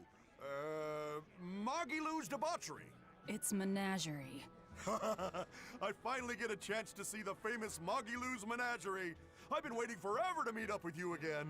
Meet up with us? Why? Well, with my bad luck, I've always just missed out on seeing your splendiferous performances. So, well, I made my own menagerie. The Abbey is a mess, and people everywhere are scared. Demons abound, and, well, everyone's so gloomy. So I thought that this is exactly the time when people need something fun and happy to lift their spirits. My troupe is still in training, but we're almost ready. That's wonderful! What do you call yourselves? I wanted something with power, impact. So behold, we are the Dark Wings! Dark Wings. Huh. Hey, what gives? That's a terrible reaction. You're trying to cheer people up, right? So why dark? And dark wings only make me picture crows. Or bats, maybe. Really? When I think of the Dark Wings, I think comedy. Maybe I should rethink this. Oh, I got it! We'll be the Dark Smiles! Sounds like you've got a pretty dark sense of humor. You really want to go with such a dark-hearted name? Okay, fine. The Dark Magic. No, the Dark Circus. No, that's no good. The Darkest Hour. The Dark... Maybe you could try losing the dark part. Good point. All right then, how about this one? The Peddlers of Joy. We don't accept solicitations. Fine, forget you. I've made my decision. We're Darkwing Menagerie of Comedy, and that's final. You really went all out. Still, you've got zing, kid. Here's hoping you have many dark years to come. Magikazam! Thanks! That makes us rivals now, but still, from one entertainer to another. Good luck. About that Magikazam of yours? You only use that spell when you couldn't care less what happens, right? What this world needs now is a good dose of apathy. Am I right? But here's hoping you have many dark years to come. That's not very nice at all, is it? Magikazam!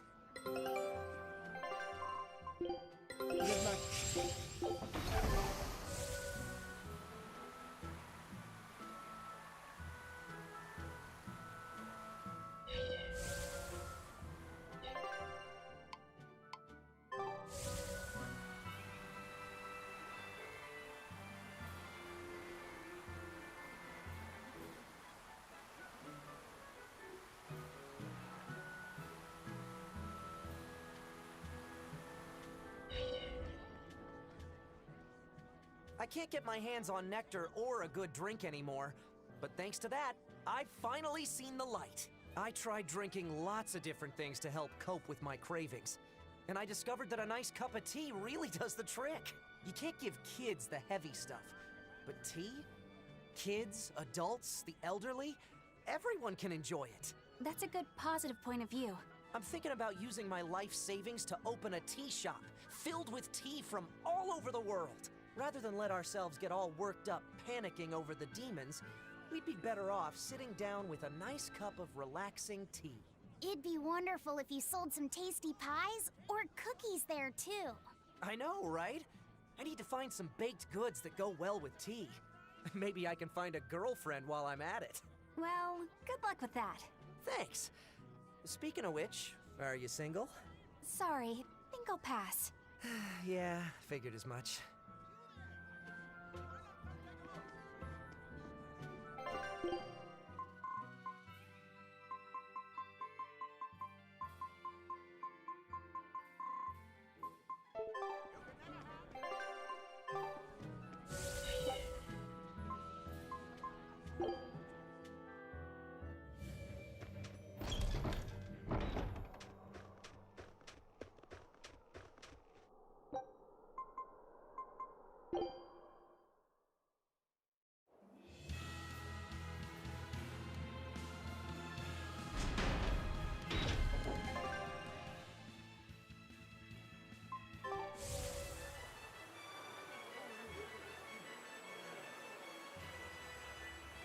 I thought I could make things work out if I just got to the capital, but finding a job here isn't easy. We worked so hard and lived so well in that town. Why did this have to happen to us? We should tell the Abbey what happened. They'll help us and kill all those evil demons. We know that place better than anyone. We can help the Abbey recapture it. I'll never forgive those demons. Or the Lord of Calamity. I'm sorry.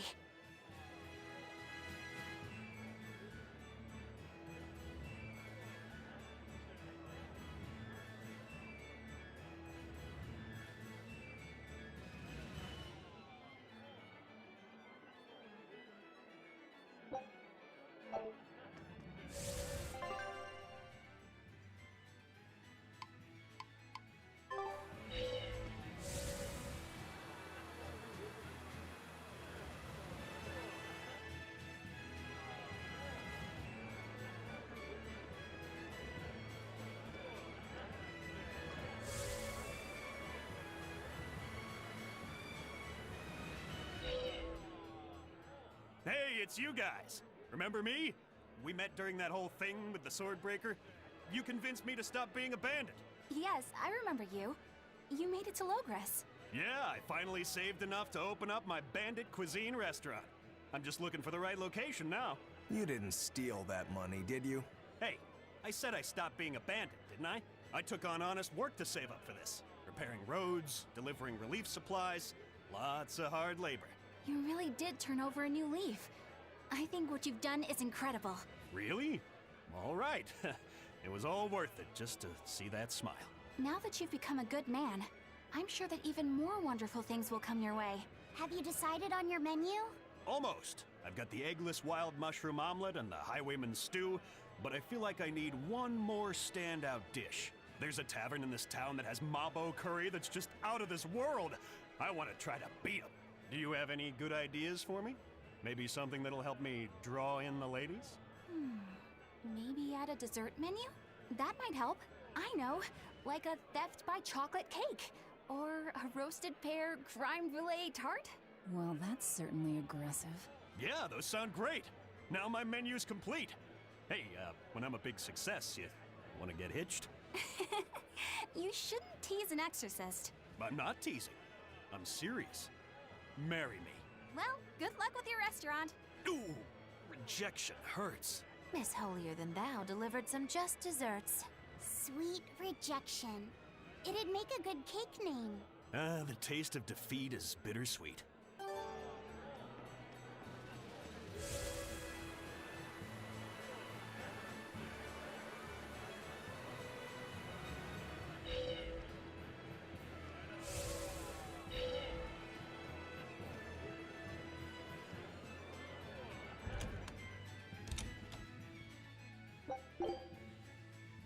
Benwick told me that you can mop the floor with the water you've used for washing rice, and it'll make the wood shiny.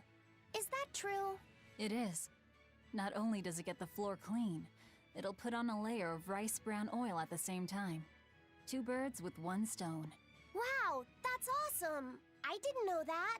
Yeah, rice water has a lot of uses. The first time you use a new earthenware pot, boil rice water in it, and you'll extend its lifespan. And if you use it when you're rehydrating dried fish, it'll tenderize it and take away the fishy smell too. And if you water plants with it, it acts as a fertilizer.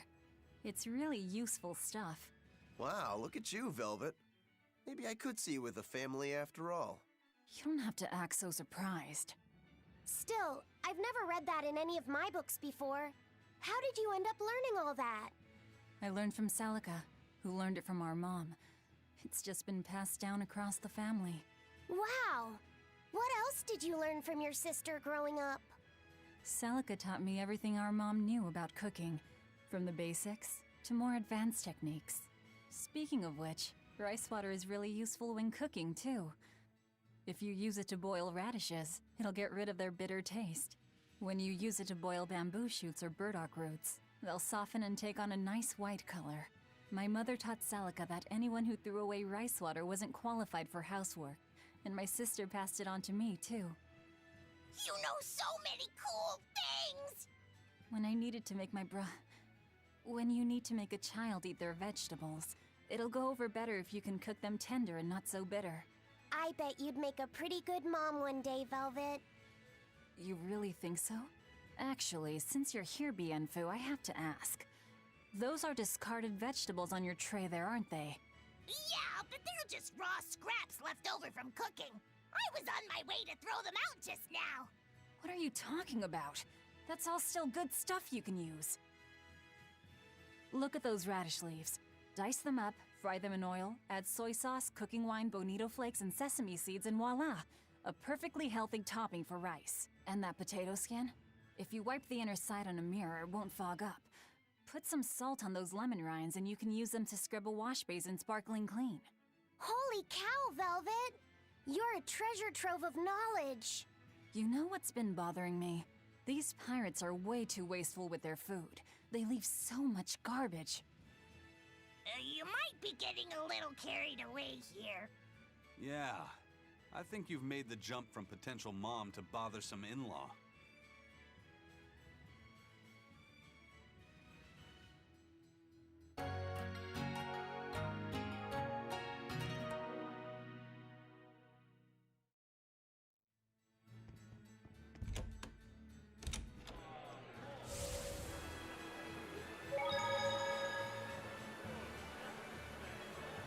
The Lord of Calamity has brought fear to the entire kingdom. Grim whisperings echo through the streets in every town. It's gloom and grief all around. So many people at church have lost someone close to them. But it is in the saddest times when smiles are most needed. Dark expressions cast dark shadows. Smile in the face of sadness. Now that's a real man. That old guy knows what's what. I'm not saying you need to make light of everything, but try to leave a little room for joy in your life. Like when you eat good food, or see a beautiful flower. Or even this fountain. Water wells forth, a symbol of hope. Even though life may be hard, I keep at it. I work hard so that this fountain never runs dry. And I'll help you maintain it, so that it stays a place where people can come to feel at ease.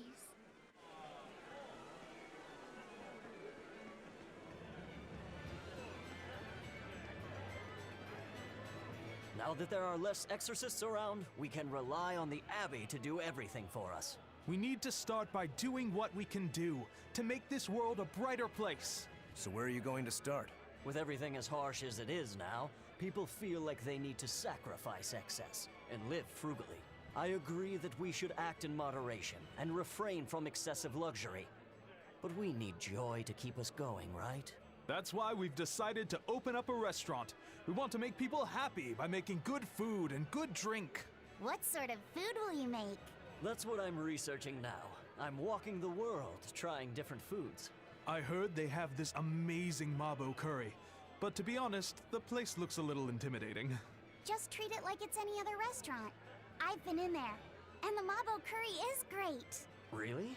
So it's a Mabo curry even the kids can like? I gotta try me some of this. I wish you wouldn't call me a kid.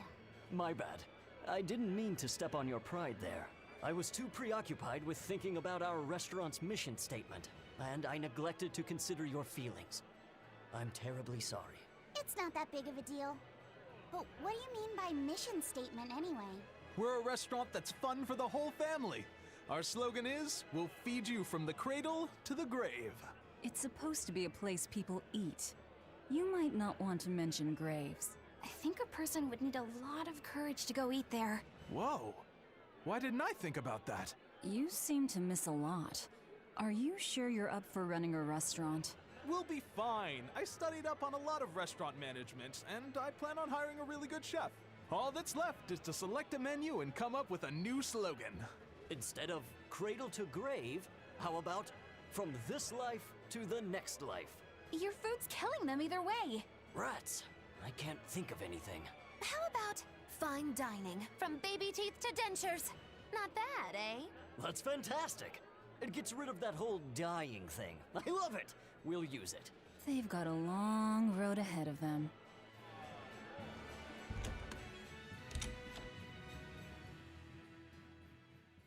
Welcome.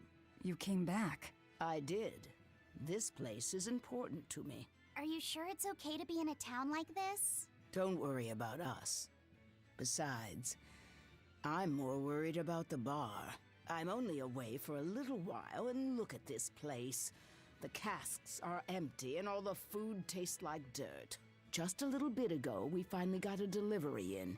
It was barely enough to open up shop. Do you have enough to make Mabo curry? I do. Great! Thanks for worrying about us. But leave the town to the townsfolk. You should just focus on what you have to do. Just make sure you don't have any regrets. Thanks, Tabitha.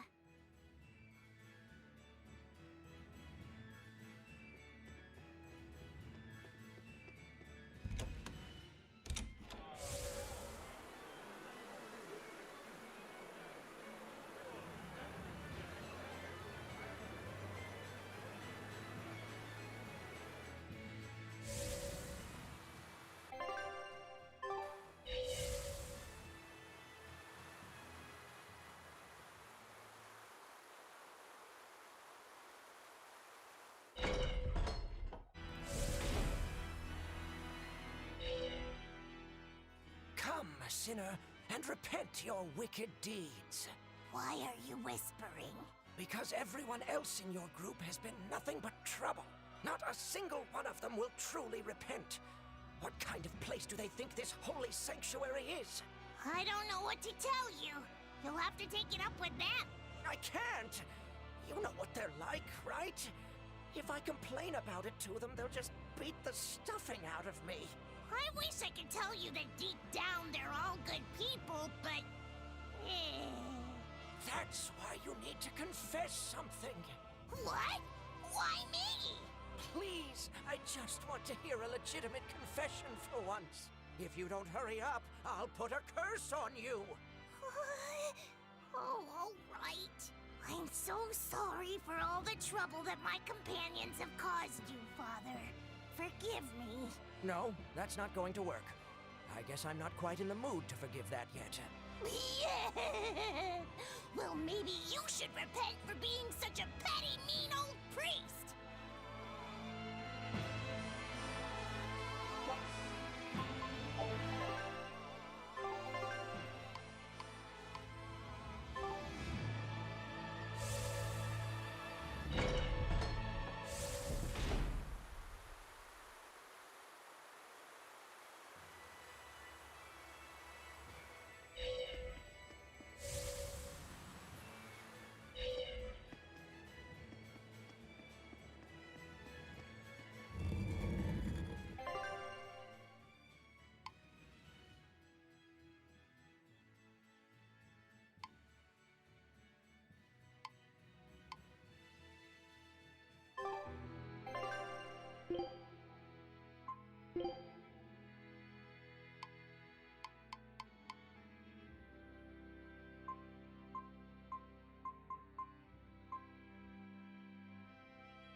I heard you guys managed to beat Shigure Rangetsu.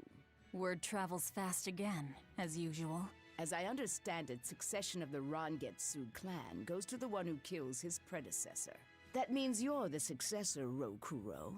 Or have you taken the name Shigure now? You have to kill the head of the clan to succeed them? I don't intend to step up as the new head. But how do you know about my family's customs? We're all part of the same underworld. Word travels. A long time ago, we tried to assassinate another Shigure, but we lost 30 of our number instead. Naturally.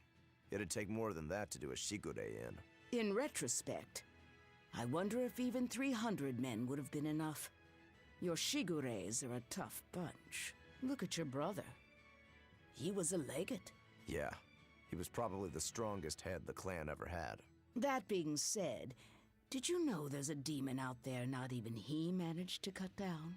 Are you serious? That must be some crazy demon if a legate couldn't even take it down. Tell me about it. It was a swordsman who looked like a dragon. Shigure was sent to exterminate it, but came away empty-handed. And quite recently, it was sighted at the Empyrean's throne. Sounds like a job only I can handle. Wait. You're not the only one here. Only fools rush in. Don't bother, Magilu. Yeah, you should know better. He won't listen. Besides, I think we're all fools here. Point taken. A dragon swordsman not even Shigure could kill. I'm getting excited just thinking about it. Good luck.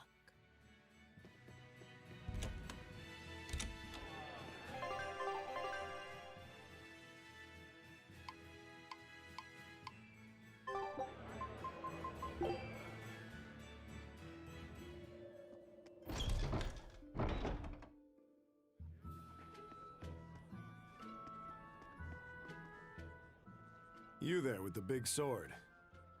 You've got skills, don't you? How can you tell without seeing me in battle? I'm just a mere swordsmith, but I've known all sorts of swordsmen. Sometimes the sword's spirit is much weaker than its owner's, and it can't match his prowess.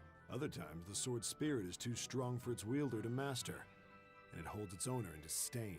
You can tell? Even if someone doesn't draw his sword? Not always, but sometimes. In his case, it was easy. His spirit is in perfect sync with the one residing in his blade. Really? I never thought about my sword that way before. I'm sure whoever forged that sword is glad to have a man like you wield his work. I'd love to meet a swordsman to whom I could happily entrust my work. But first I need practice. I've got to sharpen my skills and my spirit. Good luck. Thanks.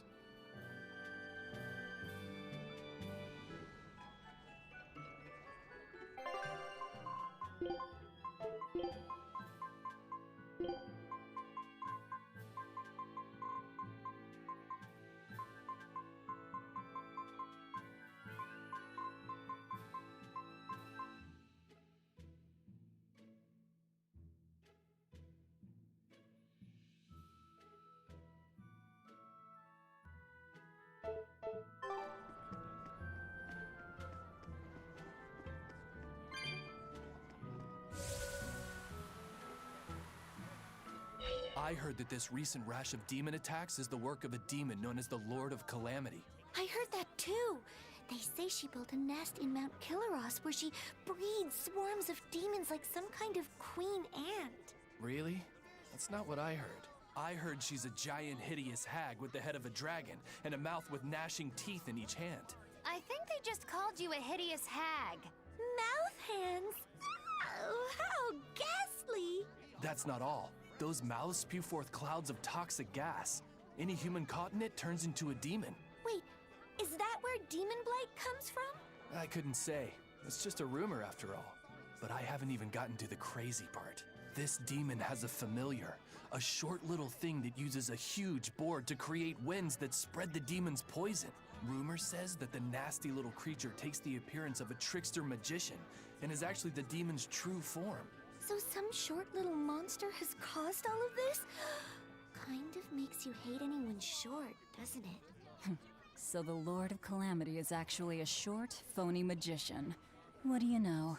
Woe is me! My cover's been blown! Go, my hideous hag! Devour those meddlesome humans!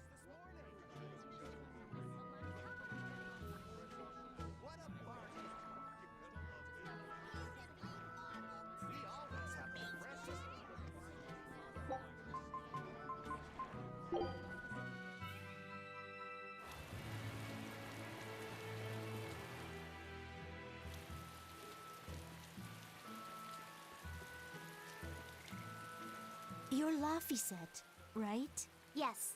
Who are you? I'm Videl's mom. He wanted me to give you this note. It's the fourth ingredient. What happened to Videl? He has a high fever and can't move right now. It's the terminal stage of the 12-year sickness. It can't be. All the other kids in town avoid Videl because they're scared of the disease. But you chose to be his friend. I want to thank you for that. Videl always perks up when he talks about you. Miss Videl's mom, I know this is sudden, but can I borrow his book? If we can figure out the last ingredient, we can make medicine that'll cure him. I don't care what it takes. I'll decipher it myself and... That sounds like it could be really dangerous. I can't let Videl's friends put themselves at risk like that. Besides, I've already lent the book to someone else. I've been prepared for this day ever since I learned he had the 12-year sickness. I'm sorry, Videl. I'm sorry I couldn't give you a healthy life. What's the plan, Laphicet? Do you still intend to look for that last ingredient? Why bother? Time's short and we're out of leads. I know it's sad, but there's nothing we can do. Videl was fated for this end from the start. Is there really nothing we can do? Don't feel guilty. None of this is your fault. You've been a good friend to him. Besides, the Omega Elixir is a fool's errand anyway. How could you say that? Jeez, Velvet! Even I'd have tried to soften that one. What's there to be gained from being less direct? Sure, it might hurt now, but in time, it will be just another memory. A sad memory you'll keep tucked away for when you need it. How can you talk like that? Videl's still alive! And what about all of his research? The Omega Elixir is real! I'm sure of it! I'm not ready to give up! Then stop talking about it and keep on looking. You mean it? Once you've lost him, it'll be too late.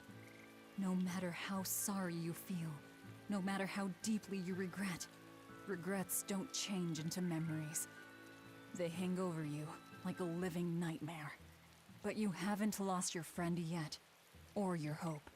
Yeah. Then hold on to it as tightly as you can. Okay. I'm going to find that fourth ingredient. Let's take another look at the clues in Videl's notes.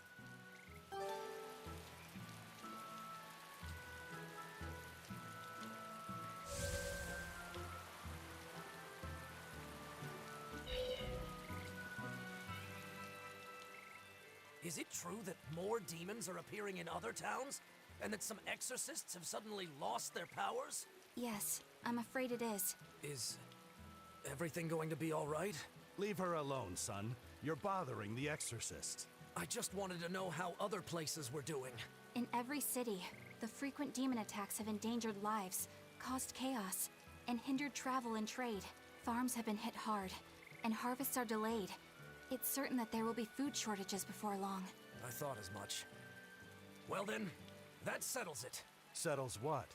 I'm going to plant an orchard and some vegetable fields. We've been lucky. We've been spared the worst of it. Also, the soil here is rich and suited for farming. I can't fight the demons, but I can help stabilize the food supply. I want to do what I can to help. That's wonderful to hear. I'm rooting for you with all my heart. You know, if you're starting a farm, you're going to need someone at your side. Would you please stop bringing that up? No. If you're serious about this, I want to do everything I can to find you a match. So on that note, how about it? He's a good boy. You don't have to marry him right away. You can take it slow. Sorry, I'm kind of married to my work. A shame. Well, what about you? The scary girl over there. Who are you calling scary? My apologies, miss. Hey, aren't you forgetting someone? No way! I mean, love, marriage, that's not important right now. Besides, I have a date with these saplings. He chose a tree over me.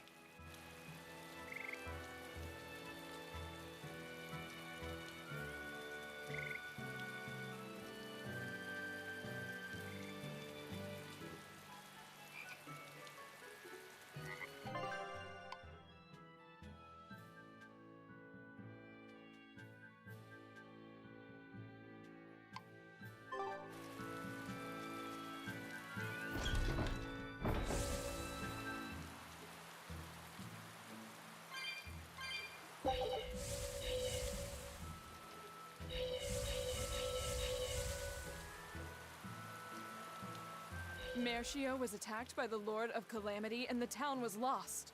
They say a bizarrely dressed witch chased down the townspeople and devoured any she caught. That must be the Lord of Calamity.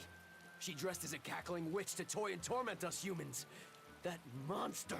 They say she wore a black cloak, a big hat, and rode a broomstick.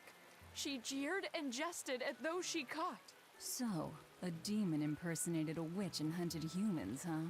What happened in Mershio really got twisted in the telling. That's the grapevine for ya. But that aside, this is unforgivable. I'd never use a broom or wear a black cloak. It'd go against my superb fashion sense.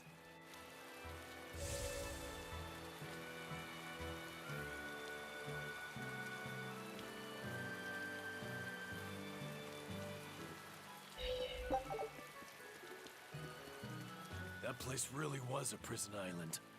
Worse, I heard that's where the Lord of Calamity was born. Where did you hear that? From an exorcist who lost his mallet and caught the demon blight. He screamed it as he was killing his exorcist buddies. It happened in the forest. I managed to hide. I've never been so terrified in my life. An exorcist turned into a demon. He must have lost himself when he lost his Moloch. Looks like we really did a number on the Abbey. If that's true, then it means the Calamity was born right under the Abbey's nose, and they let her escape. How could they let that happen? I don't know, but I guess it means the exorcists aren't perfect. I thought that if we followed the shepherd, the Abbey would save us. But maybe that was just wishful thinking.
The map's really getting filled out now.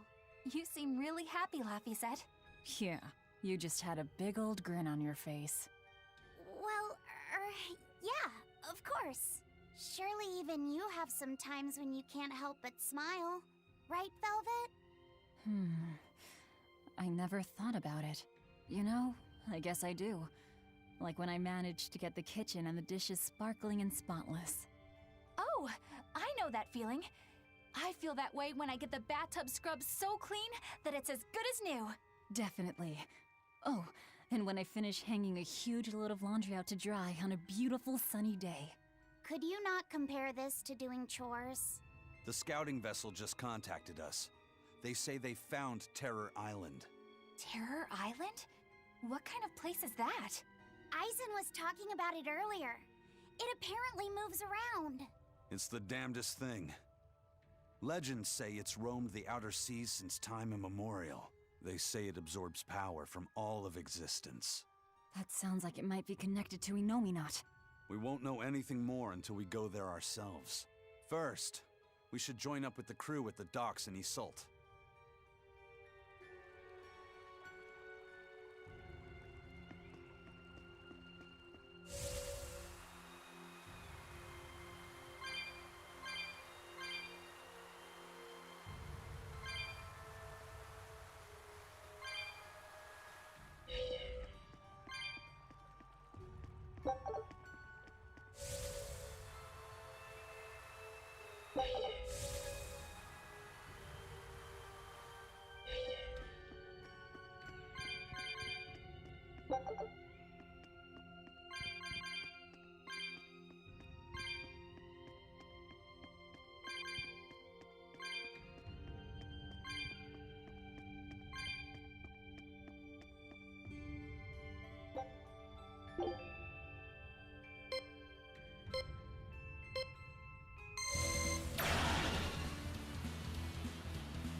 Another day. Not good with the weather. Maybe so. And get this. I found a Kraken Queen in my nets the other day. Normally, you only find them in the northern oceans. Kraken Queen? If this keeps up, Isolt's fishing industry is in dire peril. We've got to do something about this. Fishermen and penguin farmers. We should all get together and have a meeting to figure out what to do. By the way, you get smacked about by that Kraken Queen? Oh, yeah. Those long whip-like tentacles did a number on me. I loved every moment of it. Oh, man! Lucky! I should take the boat out tomorrow, see if I can catch one. I still don't get it. But as long as they're having fun.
The Abbey is telling everyone to stay away from the Palamedes ruins, because a vicious demon has settled in them. It's a real nasty piece of work. Likes to call its buddies over just to devour them. And it's only getting more aggressive over time. Not even the exorcists have been able to keep it under control. If you know what's good for you, you'll all stay away from there too. A demon that devours other demons and gets more brutal. That sounds like venomization. If it's bringing in other demons just to eat them, then yeah. I'd bet it's acting on instinct. Trying to live and be strong, even if that means eating its fellow demons. Why, that's positively alluring. And how is that exactly? You know how when it's late at night and you just know you shouldn't have that snack, but there it is and it's so tempting? If it's been at this for a while, I bet it'll make for a pretty tough opponent. Yeah, and if Velvet devoured it, she might become a lot stronger. It sounds dangerous to me. To feed or not to feed? That is the question.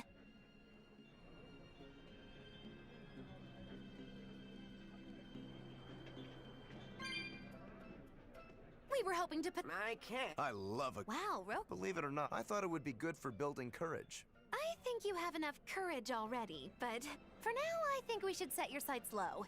I'll do most of the talking, you just respond to me and follow along. Okay, but if you start giving me some jabs, am I permitted to counterattack? As long as it's not with your sword. That's not exactly reassuring. Let's get going, Magilu. We've got a show to do. Oh boy, I'm not sure about this one.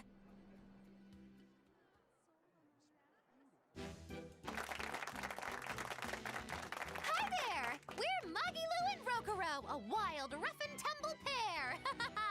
Magikazam! The weather's so nice and salt, isn't it? Especially the sea breeze.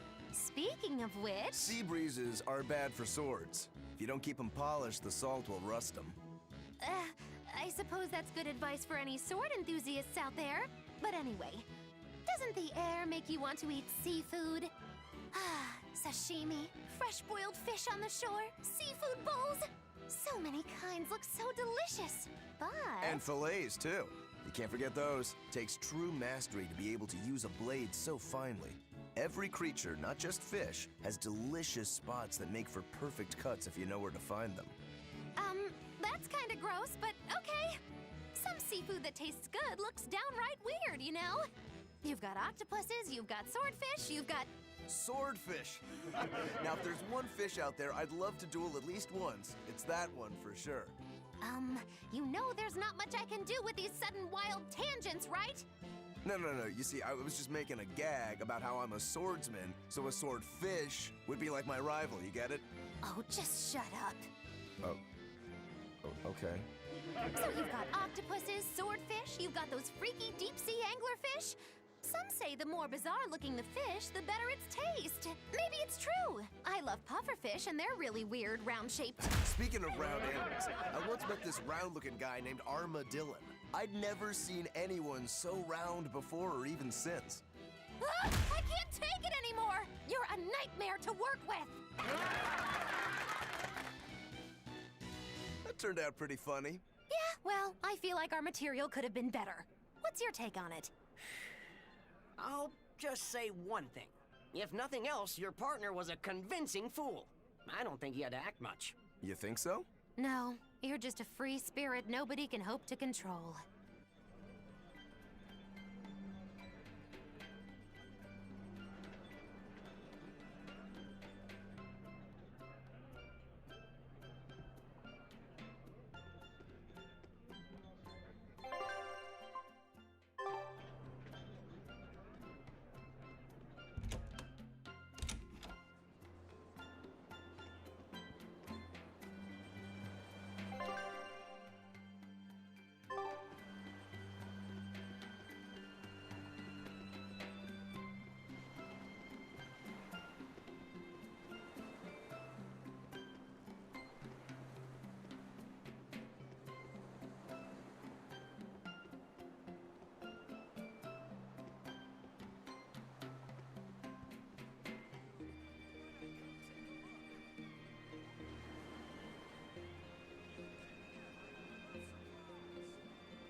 I hear there's one really passionate Lady Teresa fan in Helives. But I'm not going to lose to a poser like him. Lady Teresa's true allure isn't in those frozen eyes. You can't say you understand her if that's all you see. But I do. Only I understand her true appeal. Do you want to know what it is? Well, I don't think I really care. Do ya? Huh? Of course you do. Okay, sure. Well, if you insist, I'll tell you.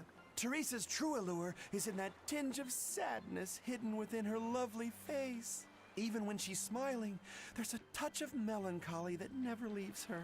It's like her heart is somewhere else, somewhere distant.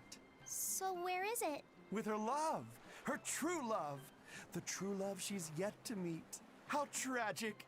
She suffers, lamenting the love she cannot find, yet doesn't realize that the very man she seeks is so near. That's why I watched over her so dearly. And then it happened. It was a day I'll never forget. What happened? She was off duty, frolicking in the waves by Maclear Beach. That alabaster skin, how pure she looked in her swimsuit. This guy is really, really creepy. Yeah, seriously creepy. Hey, what's with that cold look? I feel bad for Teresa. She had to protect creeps like this guy, too. What cold, cold eyes you have. Velvet, Eleanor, quickly, avert your gaze! If you keep looking at him with disgust and disdain, you'll only stimulate this perverted freak! Come on, everyone. Let's go. No, come back! Please! Scorn me! Despise me!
At last, the Nordal set is complete! Hooray! Go us! Turtles! Turtles! Just in time for the winter circles. Your detective skills truly put mine to shame. It wouldn't have taken so much time and effort if you'd been willing to help us look. But you'll make it up to us with a suitable discount next time we trade. Can't you give me a break? Never mind. Do you have anything for us? I do mind that. But yeah, here's another letter for Eisen. Another one? I will keep this missive short as my patience with you has expired. Come to the prison island and face your judgment. I will not blame you if you run, but I will consider you a heartless coward of a brother. Oh, this sounds like a challenge to a fight. Now we're talking my language. Let's get going. Whoever this is, they're just trying to get under your skin. Why not let it go and move on? This is the third letter, not counting any that might not have reached us. I say we should go nip this in the bud. Yeah, I think so too. If we just keep ignoring it, something might happen to Eisen's sister. Exactly. I can't allow that. I want to head to Titania and settle things.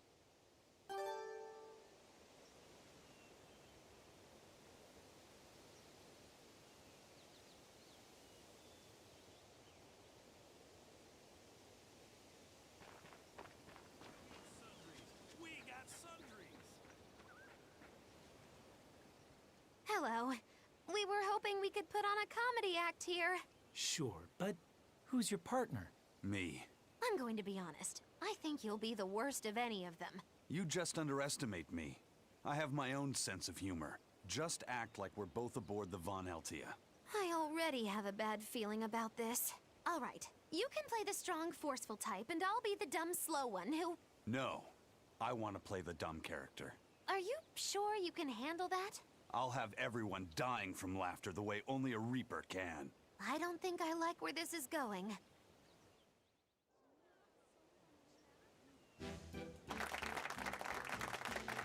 Hi there! We're your friendly comedy duo, Death by Laughter! Magic Kazam! Huh? He just stole my line! Thank you all for coming here to see us today. Now, when you think of Rakugo, you of course think of classic characters like Hatsuan, Kuma-san, Oya-san, and there's the neighborhood retiree, and Yotaro the fool, who... Whoa, whoa, whoa, hold it! What are you rambling on about? Does it matter? I'm just trying to get a feel for the audience. Every comedian does it. Not anymore. Speed is key nowadays. Speed! You need to be snappy and get straight to the point. Well, I object. Comedy that forgets the old classics has no future. What's old is tired. Comedy is always evolving. It has to. You must be some new wave type then. Did you just click your tongue at me? No.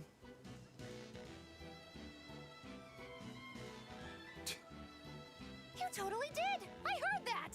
I'm the leader here, and don't you forget it! If you respect comedy, then respect my authority! Sorry. All right, as long as you understand. Now, what are you thinking of doing today? I was thinking of maybe imitating a clock. Cut that out! I can't take this anymore. You're impossible! Whew. It's been a while since I worked so hard. We really tried to practice so the jokes would land. How do you think it went? Your jokes were okay, I suppose. But your partner was so intimidating. Whew. I couldn't laugh. Huh? Can't say I'm surprised. Your attention, please. I've tabulated the results and I've come to the conclusion that you're all hopelessly unfunny. I'm sorry. I don't really care how it went, but when you put it that way, I get a little pissed off. Anyway, that's why I'll be teaming up with Bienfu to take on Majulu. Works for me! I'm ready when you are, Miss Magilou! Which bit are you gonna do? Your specialty, Cat Emperor? Or the surefire automaton assault? Neither. We need brute force to win, so I'm going with Elysian Thunder! Which means that when things are at their peak, we're gonna hit the audience with lots of thunder, right? Right!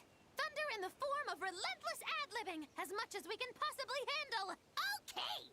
I'll scout out some local material we can use for our opening warm-up, too! Great! You do that! You two are really in sync. Couldn't you two just have teamed up from the start? It's almost like the whole thing was an elaborate joke just so she could have this punchline. Well, now with that settled, let's make our way to Logres and meet up with Majulu.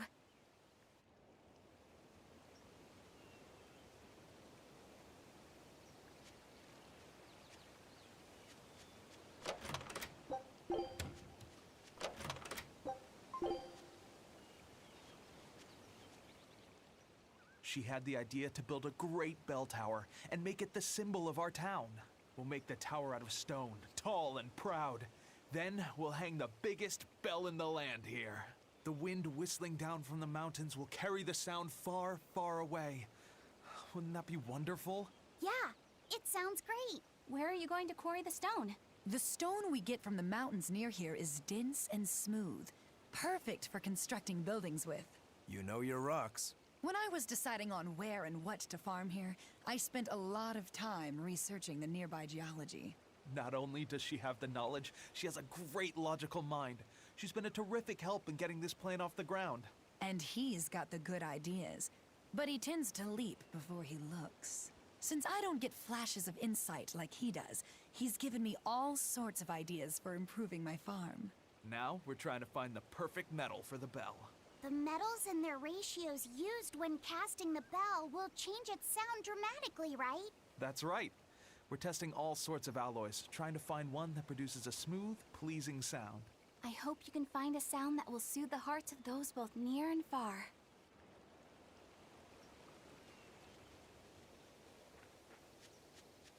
I still have a long way to go before I perfect my new drink, but I did discover something useful already. If you steep the radish bells in barley wine, the poison is denatured, leaving behind a hearty flavor. Sounds like snake wine.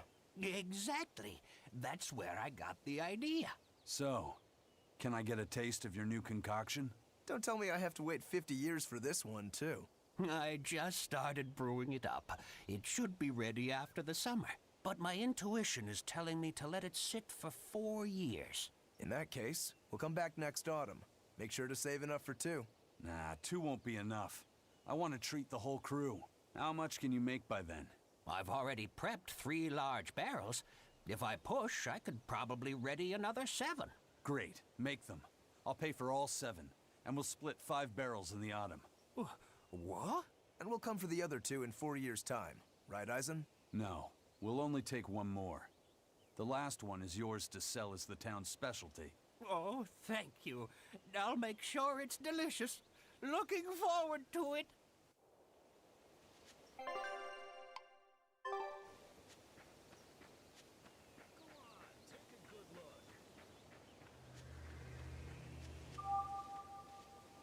Every time... Can you tell us about it? This was all quite a long time ago, but a carriage transporting suspects to a heresy trial fell down a ravine. I was the one who first found them, and let me tell you, it was a nasty sight. Oh, right. I remember hearing about this. Well, these were people who'd made a killing running dodgy shows, so their luck might have just caught up with them. Did anybody survive? Apparently not. But I heard there was one body they never found. Right. She was a girl they'd made a part of their show. I heard they really abused her and forced her to work for them. I hope she managed to escape, but I don't know. There were rumors that a strange spirit saved her life. As if anyone could believe a story like that. Yeah, I heard that too. But the crash happened in the deep mountainside wilderness. It's much more likely that she was eaten by a beast. I'm surprised you know so much about it. It happened when I was still young. Exactly how old are you, Magilu? As old as my tongue and a little older than my teeth. From your reaction, I can at least tell you're not my age.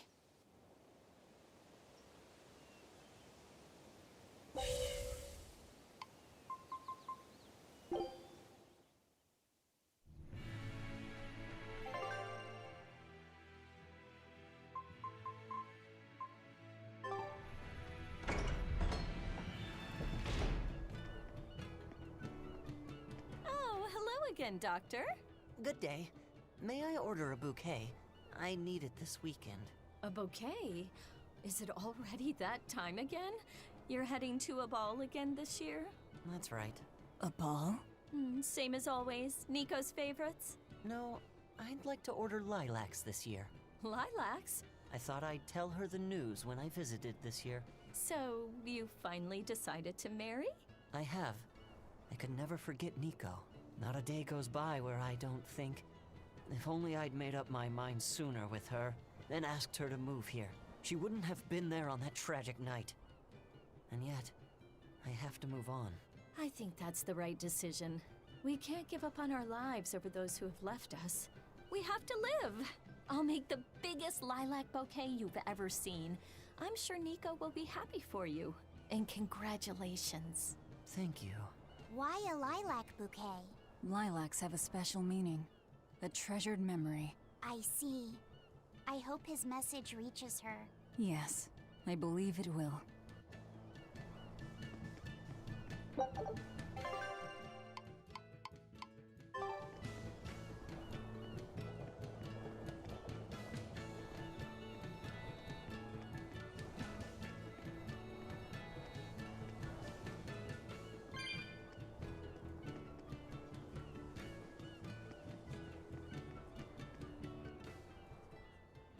I'm finally done cleaning up the house. This house has plenty of room. We can add more to our family and still be fine. But that means I'd have to work that much harder, too. It won't be so bad. As long as we work together as a family, it'll be okay. Yeah, and Zavid will help out too. Yeah, that's right. We always help each other in times of need, just like the way Zavid does. Aren't you the bossy one? But I hear you. We'll do it Zavid's way. Yeah! I hope Zavid comes over to play soon. Zavid. We should ask them how they know him. Yes, we should.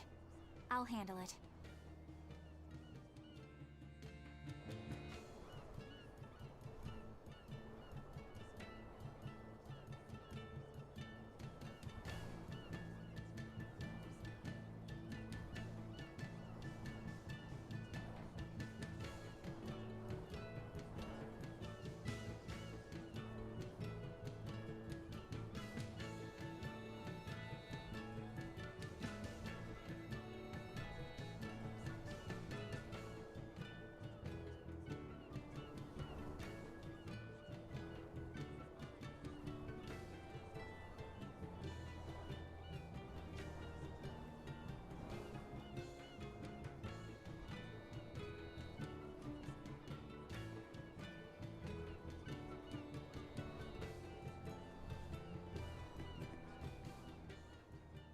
I'm Eleanor Hume, an exorcist with the Abbey. I'm terribly sorry to intrude, but I was hoping you would tell me how you all know Zavid. Oh, do you know Zavid too? Yes, we have a history. I was passing by when I just happened to hear his name, and I thought I'd ask. Oh, sure.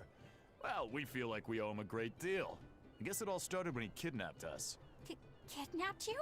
Let me explain. My wife and I, we were both chefs. One day, Zavid showed up out of the blue and practically hauled us back to his home. There waiting for us were Theodora and these children. Theodora? Yeah, Theodora? You know, his girlfriend? His girlfriend. These children had lost their parents, and Zavid and Theodora took them in. Then Zavid rushed us back outside. We were so startled by how sudden it all was. We had no idea what he was going to try to make us do. But then he asked us if we could cook the children a meal that humans would find delicious. He said that Malakim enjoy eating the same kind of food as humans do, but they lack the skills or know how to cook it. At this point, how could we not help? We made them the biggest and best meal we could. It was huge and delicious. The mabo curry nearly melted my face off. The pasta margarita was the best. Well, I loved the peach pie. But yeah, after that, we ended up stopping by the house a lot and started teaching Theodora some recipes. We lost a child to a demon. Ever since, we've forgotten we could ever laugh. But Zavid, Theodora, and the children, they gave us a newfound joy in life. From a kidnapper to a savior, then. Exactly. Until they came along, we'd never even realized that Malakim have hearts, just like people do. It's because they do that they fight alongside you exorcists against the demons. I see that now. Right. What was Theodora like? I love her. When I was too scared to sleep, she held my hand and let me sleep in her bed. She reminded me of my mom. But Zavid was always so mean to me. One time, he even hit me upside the head. You two were always roughhousing, being dumb and breaking stuff and getting hurt. Hey, you wanna fight? Come on, you two. Calm down. It sounds like these kids were well loved. Yeah. But one day, without any warning, Theodora left the house and went missing. And Zavid went off in search for his love, leaving you two to care for the children. He asked us to keep the kids safe until he and Theodora returned home. We just recently moved here, where there's a port, because our old town was too remote. All right, I think I get it now. Thank you for sharing your story with us. Zavid can be a bit rough and tumble, but he's a good man at heart. If he's in trouble, I hope you'll help him out. If not for him, then for the children. All right. Show.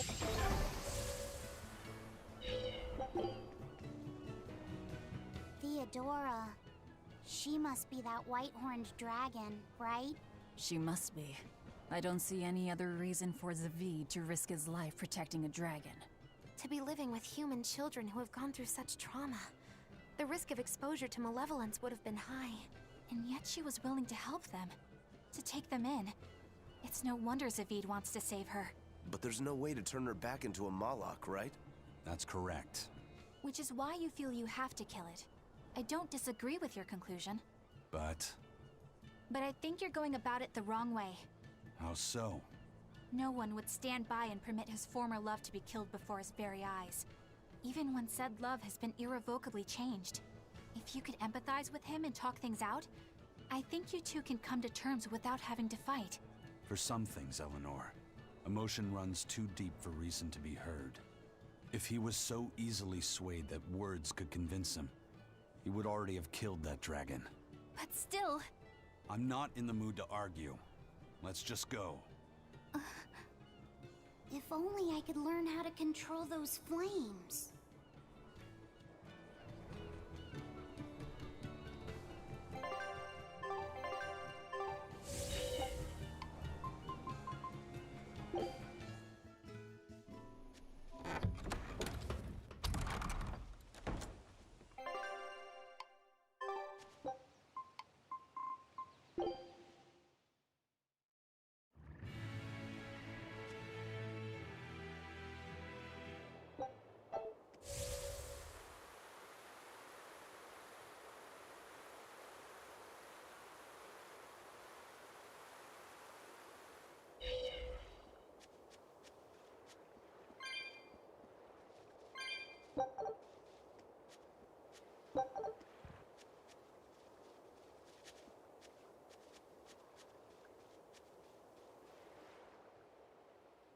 about some Abbey people who went to recon a Class 4 island and haven't come back. Oh?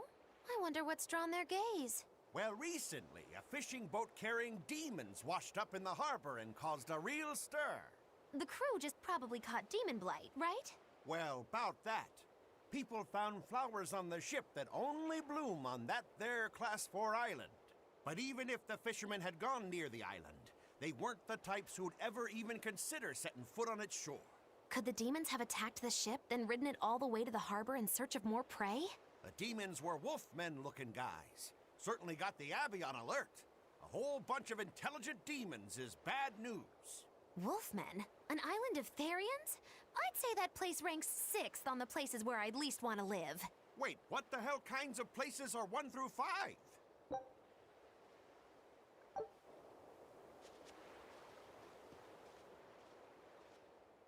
What's that you're pouring out? It's for Ifrid's memorial. Captain, this is some good booze the first mate's been hiding away. Drink up! It's all yours!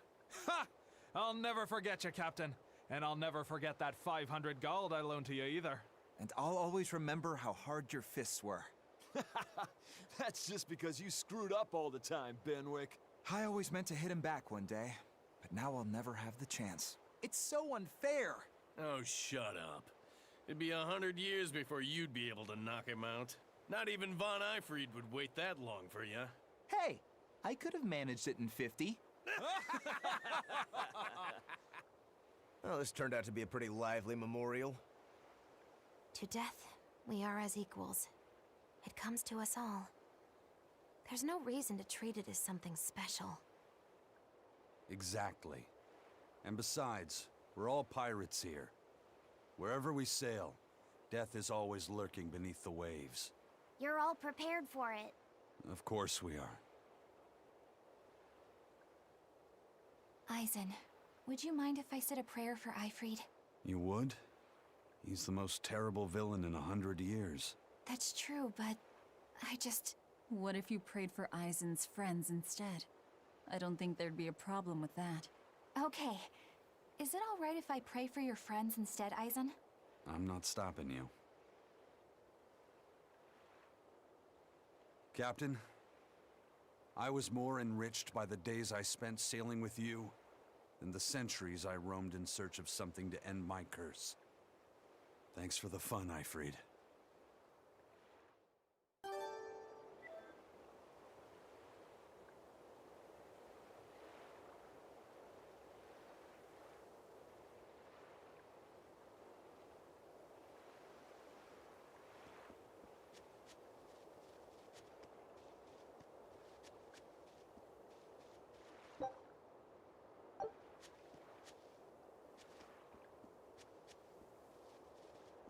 There's a Class 4 island that folks were too afraid to go near even before the demons showed up. If there weren't any demons, what was so scary? Well, the guy who owned the island was a real lowlife. They say he'd take a bunch of lawbreakers out there and make them kill each other. Bien. Crimes or not, that's terrible. The seas near the island ran red with the blood of the convicts. Hell, you could even smell it in the air.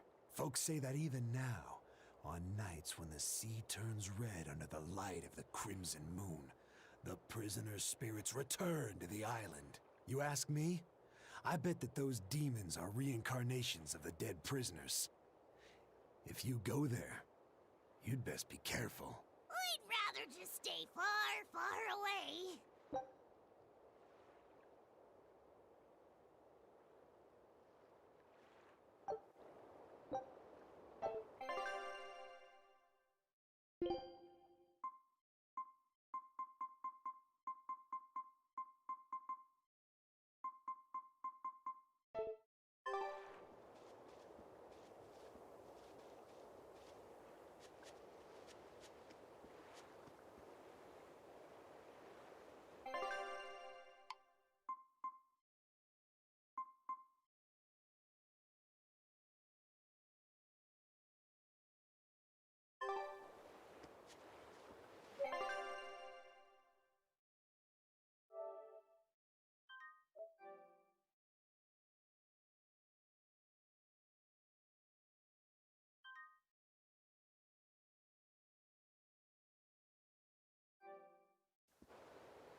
Kamawana's come down with a fever. What? I've been tending to her, but it just won't go away. She just keeps mumbling over and over about how she doesn't want to take her mom's medicine. Kamawana. We've heard her talk about her mom's medicine before, haven't we? I gather that it's something her mom used to make her take whenever she came down with a cold. It might be something specific. If there's any left, it would be back at her old house in Haria, right? Probably. I don't know if it'll work now that she's a Therian, but I'll go and try to find it. You'll do no such thing. I'm sorry, but the Abbey's still looking for you, and there's no way I'm about to hand you over. Don't try to stop me, Velvet. Look, we'll go to Haria. You stay here and take care of Kamawana. Eleanor. Velvet, if you try to fight Medusa, it won't end well. And I would back her up, too. Look, if we have time to argue about this, we have time to go find that medicine ourselves. Yeah, I guess you're right. Thank you. Eleanor, why are you going so far out of your way for Kamawana? After my mother was taken from me, I found myself an orphan of the Abbey. I grew up figuring that I'd probably become a nun and spend my life in mourning. But on the night of the Advent, my inner resonance awakened. I honestly believed that I had been given the power to change the world for the better, you know? Less sorrow, less suffering. But even after I donned the mantle of the exorcists, I was still pathetic, full of ideals, but so ignorant of the way things really work. That ignorance is what drove me to go after Mahina and take her away from Kamawana. I can't change the past, but at the very least I can atone. I'd do anything to give her a chance. All right then. She's in your hands. We'll be as quick as we can. What was that I just felt? Laphicet? Is everything okay? Yeah, it's just... I don't know how to explain it, but I sensed something, and it wasn't good. It's like something dark dug itself into my chest. Eleanor's the same as always, right, Rokuro? Nothing different? Yeah, same old fired up Eleanor. At least, that's what she projects.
Magilu's real name is Magilanica, isn't it? Yes, it is. She's always been so distant.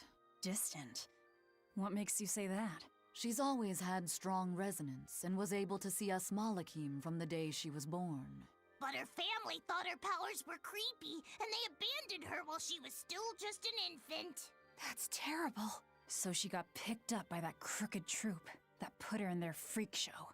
Yeah, that was when when I got caught up in her life. It's hard to imagine how painful it must have been. A little girl forced to the stage, made a source of amusement and revulsion and hate. You can see why she'd want someone on her side, even if that someone was Bienfu. Hey! But she managed to get away, right? After the accident? Well, that accident was set up by Lord Melchior. What? Is it so hard to believe? Melchior was looking for someone he could shape into becoming his worthy successor, so he made sure she survived the wreck.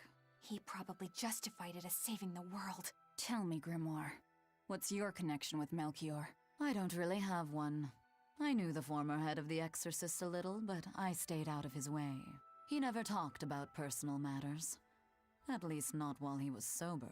As I recall, Magilu trained under Melchior and rose as far up the ranks as Legate. That's right! She worked really hard to get there, too. Magilanica Lou Maven. When Melchior adopted her and gave her his last name, that was the first time she really felt that she had a home. When she lost that name, she was devastated. She failed Lord Melchior's last test, and he just discarded her like an unwanted toy. She was an empty shell of a person when Bienfu brought her to me. Magilu stayed with me for a little while, but then one day she left without warning. As for what happened next, well, you probably know better than I do. Yeah, I guess we do. I'd ask you to look after her, but I know how that would go. It'd have to be a pretty cold day in hell. I'm sorry I talked about your past behind your back. It wasn't my place to say. It doesn't bother me. You were talking about Magilanica, and Magilanica might as well be dead. But while we're on the subject, may I ask just one question? It wasn't failing to hold up against Melchior's art that broke your spirit, was it? It was when you realized that he no longer considered you his daughter. Who can say? I've left my life as Magilanica behind me. I'm not her anymore. I'm the evil witch Magilu who fights alongside the Lord of Calamity! Well, wherever you go, Miss Magilu, I'll follow you as long as I live! Well now, Bienfu, you think you can get away with talking about me behind my back? Huh? Why do you only care that I did it? What about the others? Yours is not to question. How could I forget how mean you are? I'm glad you finally found a place where you can belong.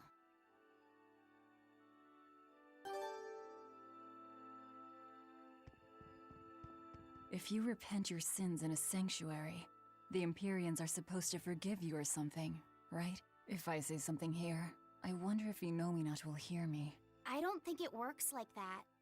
Besides, I doubt this sanctuary was built on an Earth Pulse point. Yeah, you're probably right. Was there something you wanted to say to him? Yeah. I wanted to thank him for the comb, and also tell him what I'll be doing next. If I had to guess, I'd say that everything you want to say has already made it over to Laffy. Why do you think that? Because I got it loud and clear myself. Fee. Malakim turned people's prayers into blessings. What you pray here and now may or may not reach Inominat. But it will give Laphicet strength. All right. Then I'll pray for just one thing. Please, take care of...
Hey, if you were thinking of going this way, you should reconsider.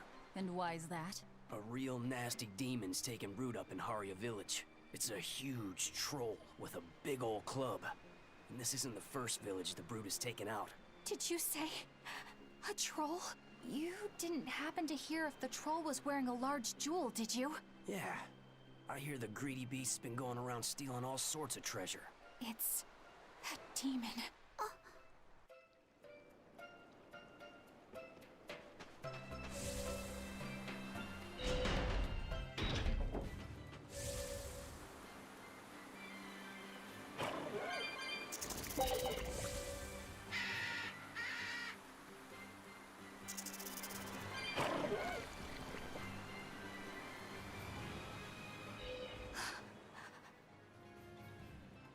Eleanor, you've gone pale. What's wrong? I'm fine. It's nothing. If you say so. Hey, Laphicet's your partner. You realize that he can probably sense your worries? I don't care if you keep secrets from the rest of us, but you should at least be straight with him. You're right, Rokuro. I should. I'm sorry, Laphicet. That's okay. I don't know how much help I could be anyway. Well, having someone listen would be help plenty. I think the demon that Bloodwing mentioned could be one that attacked my village. Is that when you got your scar? It was when a group of giant trolls descended on our home. They were after a jewel housed in our shrine. A jewel called Eleanor. Same name as you. It means light. The jewel shone brilliantly, even when in total darkness. It gave its blessings upon our village, and in turn, we safeguarded it for generations. During the attack, my mother and I fled with the jewel to keep it from falling into the demon's hands. But we didn't get far. I got hurt, and my mother... She used the jewel to draw their attention away from me. She died, protecting me. I see. So if the demon possesses this Eleanor jewel, you'll know it attacked your village. And that it's responsible for your mother's death. Exactly. If you want vengeance, I've got your back. It sounds like this one will put up a fight. But you know Velvet. She doesn't like us calling the shots. Knock yourselves out. If there's one thing I can connect with, it's wanting revenge. Just so we're clear, this thing isn't the reason I joined the Exorcists. This thing? You talk of avenging your family, and it's just this thing? My mother said, stay strong and keep living.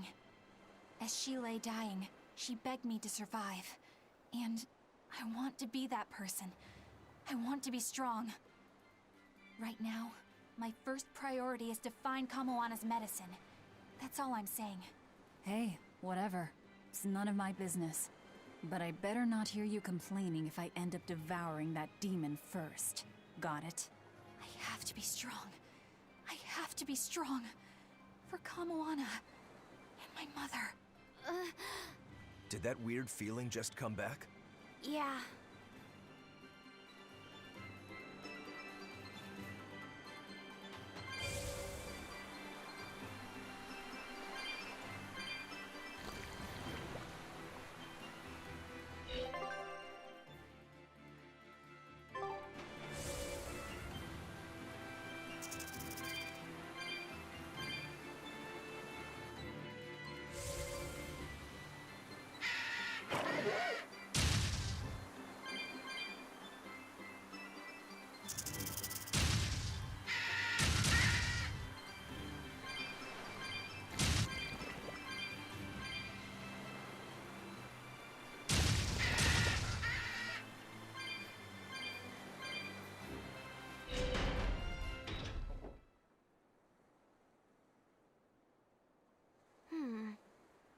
I'm not seeing any of those demons we heard about.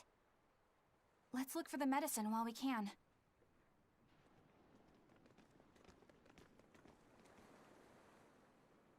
Hey, this is what we're looking for?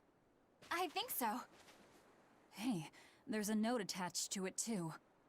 A note? Is it instructions on how to prepare the medicine? No, it's more like directions on how to administer it. This medicine is extremely bitter. Kamoana hates taking it. If she develops a fever while I'm away, you need to do specific things to get her to take it. There are 3 ways.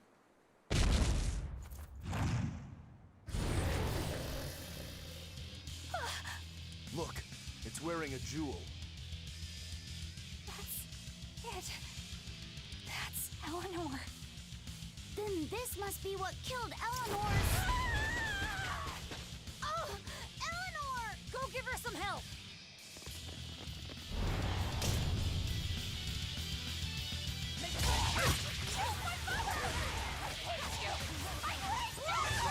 Eleanor, calm down. I don't think she can hear you right now. No mercy! Wounds that won't heal.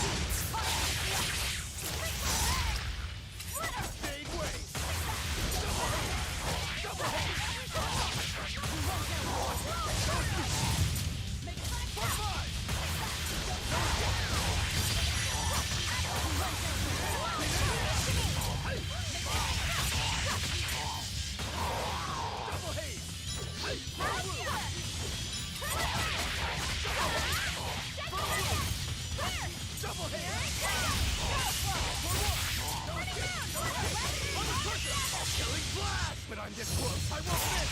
Form 0.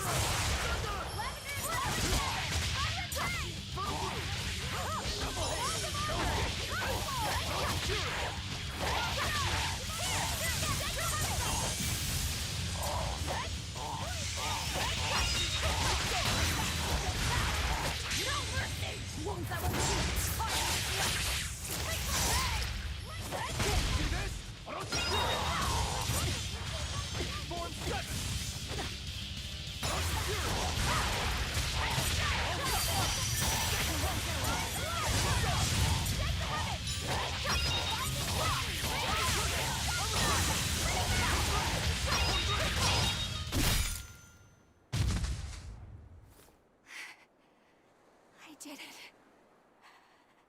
I finally did it, Mom. Eleanor? I don't know how to feel. I wanted this so badly. Vengeance. Closure. It makes sense. This is what's been driving you. I suppose you're right. But if this is truly a part of me, I can't help but empathize with Kamoana. If she ever found out the truth of what I did to her mother, I know exactly how she'd feel. She'd want to kill me. don't know about. It's only natural. You said so yourself. I can't stand it.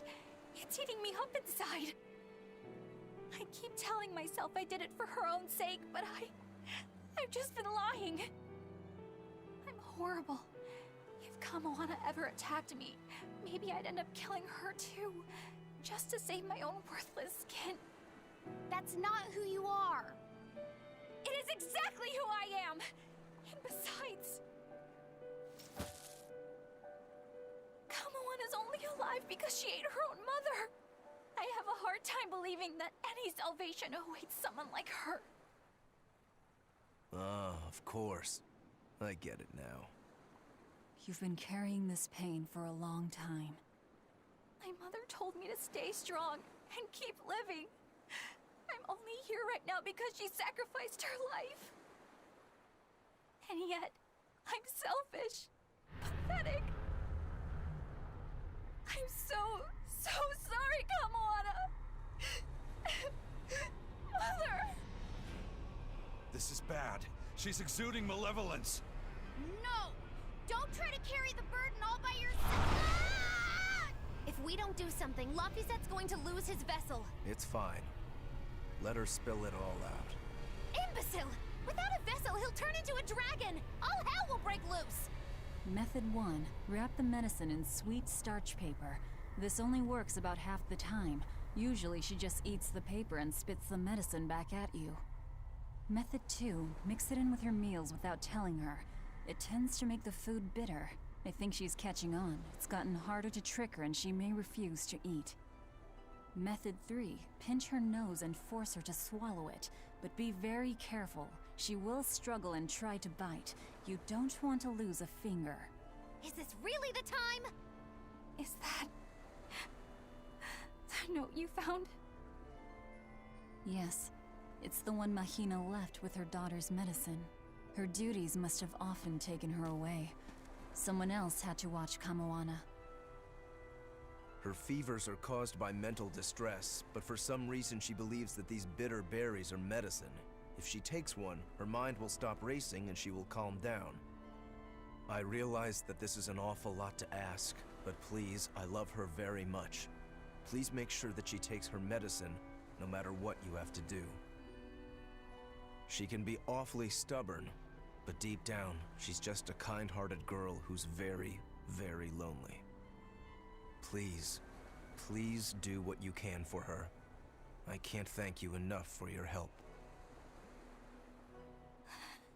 I didn't realize that her mother was... so... Yeah, it looks like her mom had a bit of a forceful streak with her, doesn't it? Nobody's a saint in this world, not even our own mothers. If they need to, they'll lie and use force. You do absolutely whatever it takes to protect your child. The resolve to protect your child. Well, Eleanor, have you calmed down now? Yes. I apologize for my behavior. So, what are you going to do, now that you've been asked by both Medissa and Kamoana's mom? I guess... no. I'll make sure she takes the medicine. I swear, she will get better. Do whatever you feel you need to. All right, get a move on, guys. Let's hurry back to Kamoana.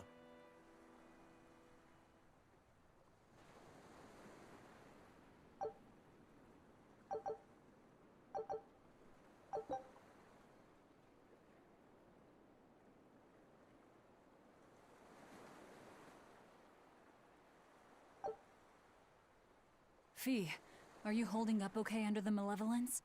I'm fine. It's Eleanor I'm worried about. She'll manage. That woman takes no half measures. Not with life, not with malevolence, and not with fighting to overcome it. She will get through this. That's just who she is. Yeah, you're right.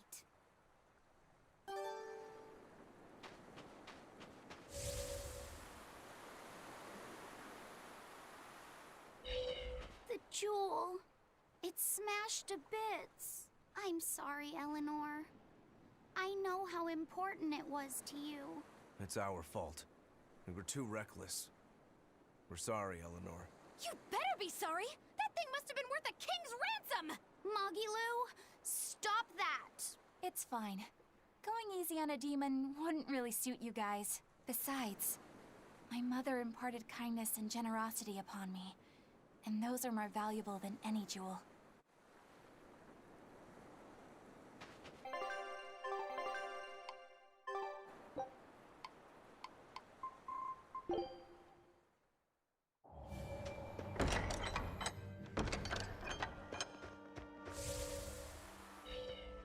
Bad news, guys! What? Are you molting? This is serious! Kamawana's gone delirious from her fever. She turned into a Therian and went crazy! Where's Medissa? She used herself as bait to lure Kamawana away and keep anyone here from getting hurt. They look like they were headed for Mount Killerhouse, but I'm not sure how long Medissa will be able to hold out. We need to go after them! Are you all right with me taking the lead? Yes. Go ahead!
Kamawana, honey.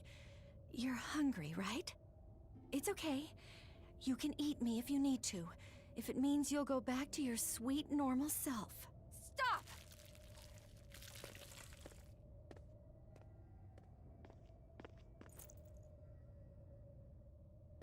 Kamoana, I've got your mom's medicine right here. You're lying! It's true. Your mom heard you had a fever, so she sent us this medicine to give to you. No! I hate it! It tastes so bitter! It's okay. It's not bitter. Your mom figured out a way to make it sweet, just for you. I don't believe you! You're lying! Lying! It's true. Here, see?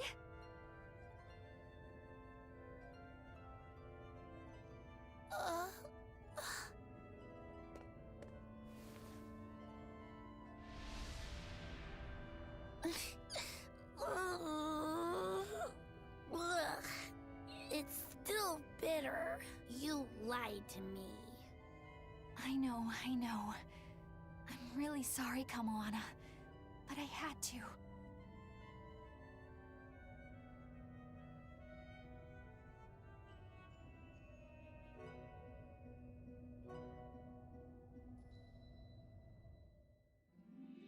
Kamawana's fever has finally broken. She seems to be sleeping soundly. Well, that's one crisis averted. Eleanor, I couldn't have done this without you. Thank you. I was just following your example. You're really prepared to pull out all the stops for her, aren't you? I am. I don't know how this will all end up, but it just feels like the right way. I may be weak, but as long as I can stay true to myself and live life as fully as I can, I figure my mom will maybe understand. You already seem pretty strong to me, Eleanor. Seriously? What could ever make you think that? It's the parts you don't think about that are the strongest. That doesn't even make sense. A mother's not ever going to be that hard on her child, no matter how they turn out. Mothers just want their children to be well and to live a happy life. I'm sure that's what yours meant for you. You think? Sounds right to me. If you ever become a mom yourself, you'll understand. I can't say I plan on it right now, but duly noted. Eleanor! What's wrong? Why is your face all red? Is it? It's just, you see... We're just having a little girl talk amongst ourselves. You're free to join if you like, though. What? No thanks. Sorry to interrupt.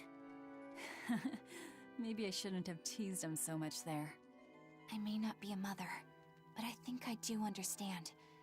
When I'm around Laphicet and Kamoana, strong or weak, level-headed or a little lost, it doesn't matter.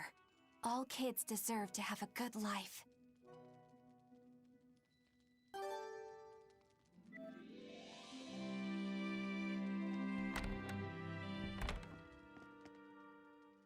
Kamoana, has your fever finally gone down? It has, and it's all thanks to you. But now there's something extremely important that she must ask of you. Would you hear her out? You sound really serious. What is it? I want you to open my treasure chest with me. A treasure chest? What's inside? Well... Treasure, of course. So it's a secret. But it's a really, really, really important treasure. How important are we talking here? Would you risk your own life for it? I totally would. It's at least that important. Maybe more. Well, if it's that important, then I guess we'll have to help you. Yay! Thank you. Where's the treasure chest then? On some ice. Floating out in the sea. Next time, you should probably leave it somewhere a little safer, Kamoana. Oh, and you can't open it without the key. This is getting more complicated by the second. Well, if you leave a treasure chest unlocked, you're just asking for trouble. Okay. You've got me there. Do you remember where the key is? It's in Dial's pocket. I slipped it in while he was sleeping. Yeah, I don't like where this is going. What else was I supposed to do? It's a secret key. Yeah, I know. All right, let's go hunt down Dial. Good luck.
Why the hell did I have to be an old lizard? Why couldn't I be a salamander? Then at least I could breathe fire to warm myself up. Don't move, Dial. We're going to search you now. What? Why? I haven't done anything wrong. Today. No key. Figures. He must have dropped it somewhere. What are you all talking about? Kamoana says she hid the key to her treasure chest in your pocket. Seriously? Why me? I just figured that if anybody tried to steal it, you'd, like, bite them and stuff to protect it. I'm sorry I didn't live up to your expectations. Any idea where you might have dropped it? That's hard to say. Wait, it might have been when I was drying my shirt back in the inn. I think I heard a clink of some sort there. Wait, when it was drying? Don't you know to check your pockets before you do the wash? Come on, I'm a bachelor. You're expecting way too much from me. Well, I guess we should check the inn next.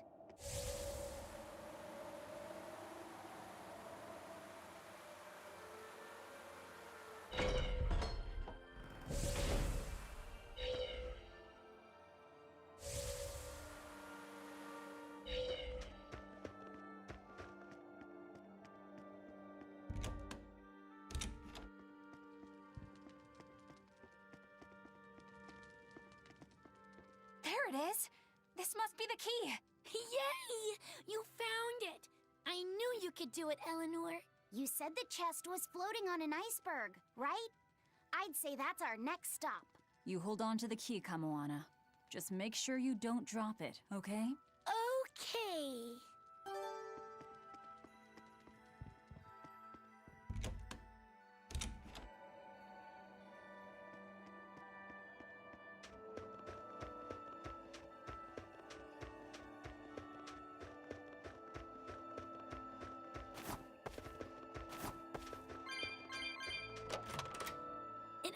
It opened! Good job, Kamoana! All right, so what's inside? Don't you remember? It's supposed to be a secret. It's one of my mom's recipes. She wrote it down for me so that I could fix it myself when I got older. That sounds like something really precious. Are you sure you want to share it with us? Uh-huh. It's supposed to be a secret between me and my mom, but you all saved me when I needed you, and I really want to thank you, so it's okay. Thanks, everyone. You're welcome, Kamoana. It's a recipe for mabo curry that my mom came up with just for me. It's the best in the whole wide world! It looks delicious! You better have some too, Velvet. You go out there and win! Medissa and me will be cheering you on! Yeah, I won't back down. I promise.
I'll finish this quickly.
We can do this!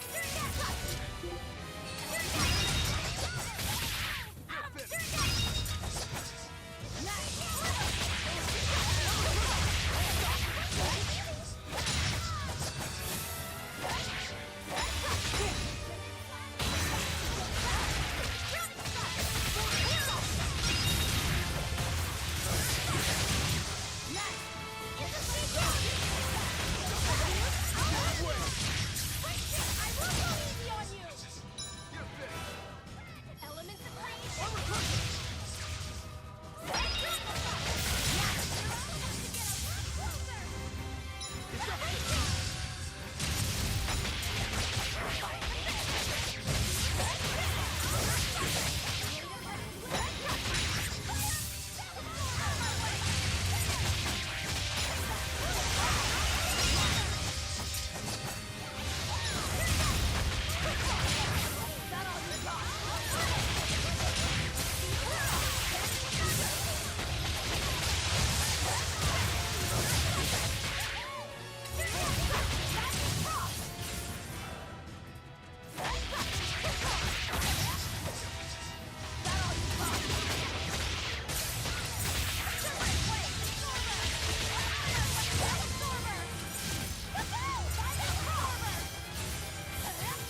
I'm extra good at beating up the weak ones.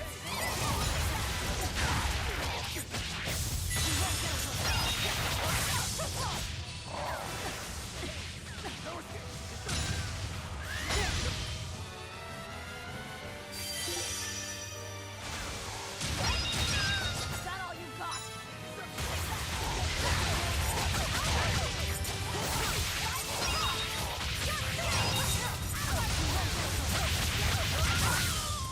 Clear up!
But I'm this close. I won't miss.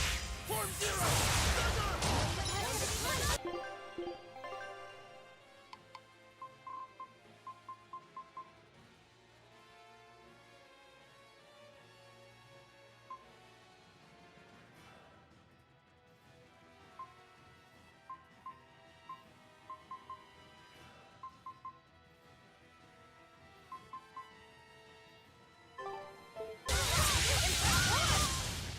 Come on, put up some fight, okay?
My spear can cut a path through anything!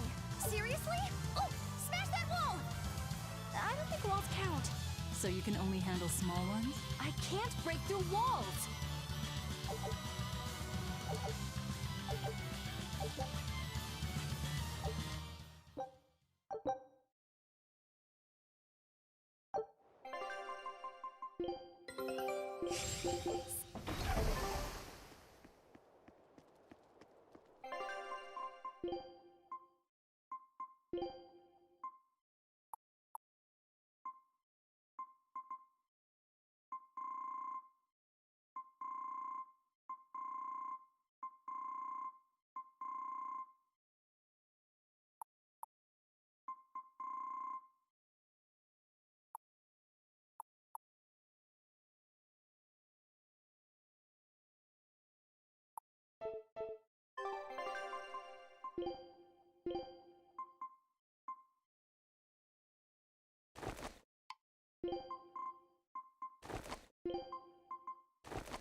I don't see any exorcists, at least.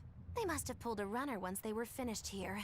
If our challenger knew that when selecting this location, I suspect we're in for a serious fight.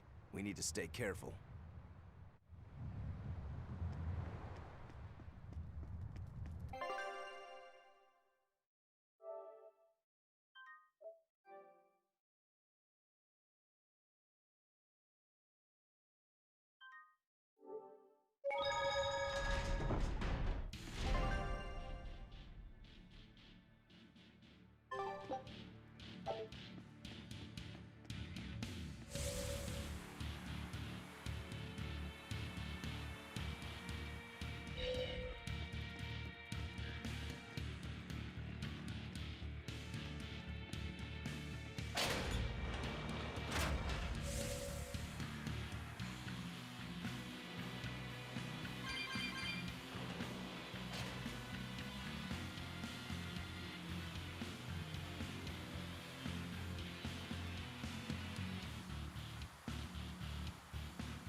There doesn't seem to be anybody here. Wait, what's up with that box? The time has come for judgment and retribution! What the? Did a Nordal just come out of that box? Who are you? Very well. You ought to know the name of he who consigned you to the flames of hell.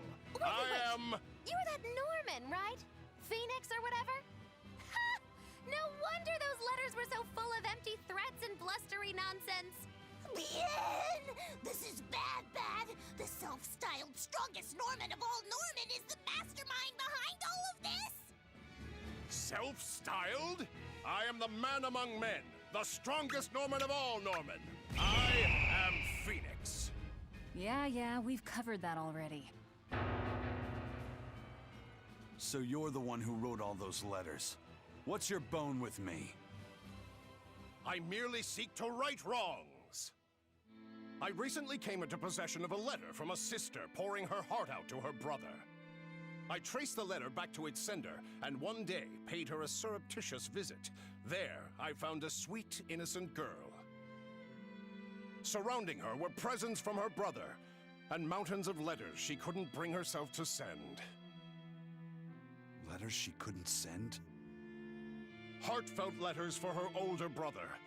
When I read them, my manly tears fell over the same salty stains left by hers. What the hell is wrong with you? Who reads someone else's letter and then decides to break into their room? I acknowledge that I am partly in the wrong.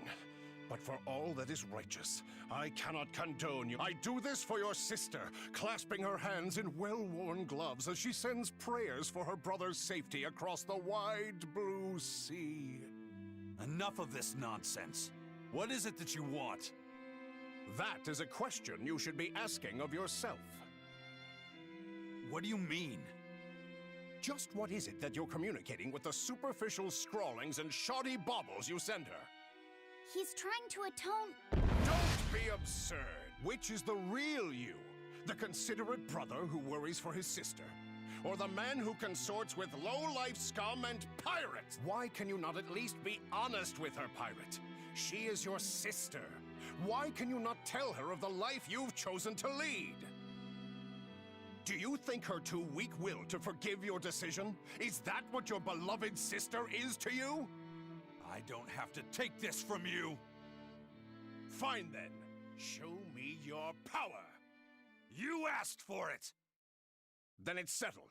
If I win, you will go visit your sister immediately. But if I lose, I will obey your every command.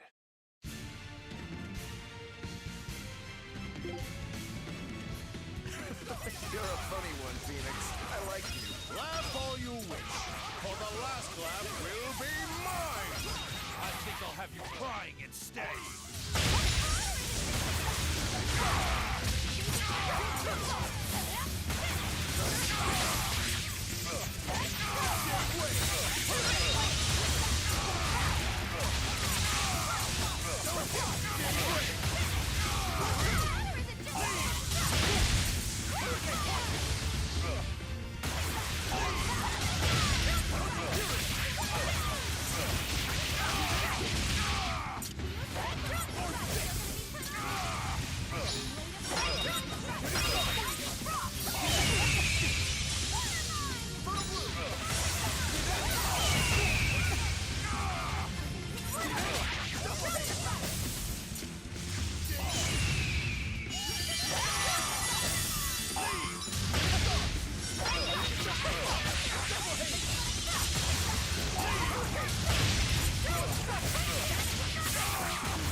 Double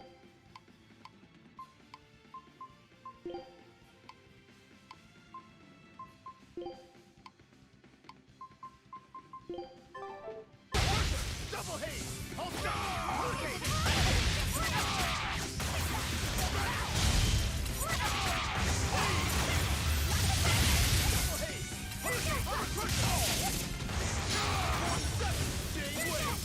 Shooting star! Shooting star!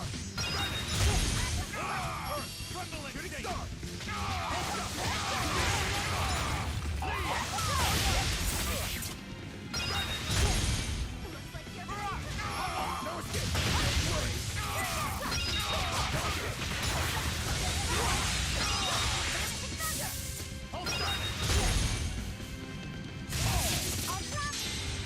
That you cannot bear the light of my glory, or I, the wings of heaven!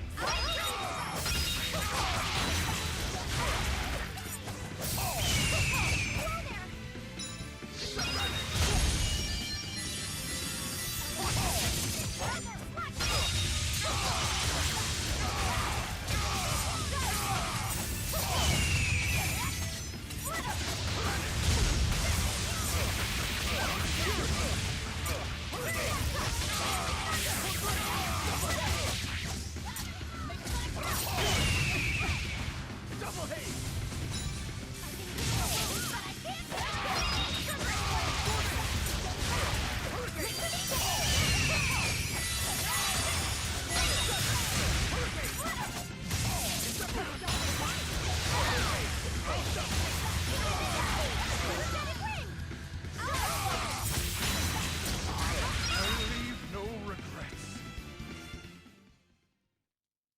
You weren't lying when you said you were the strongest.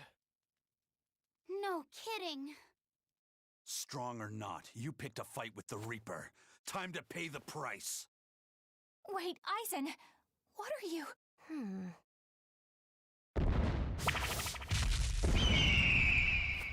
I thought so. That's why you're called the Phoenix, isn't it? Your blessing has the exact opposite effect as my curse.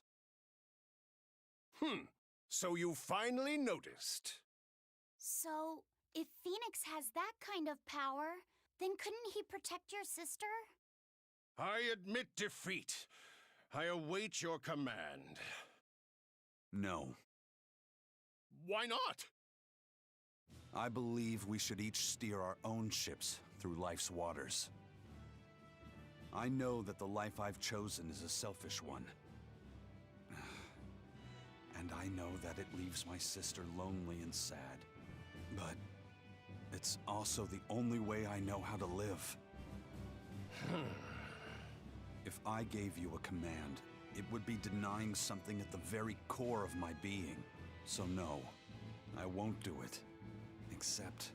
Yes?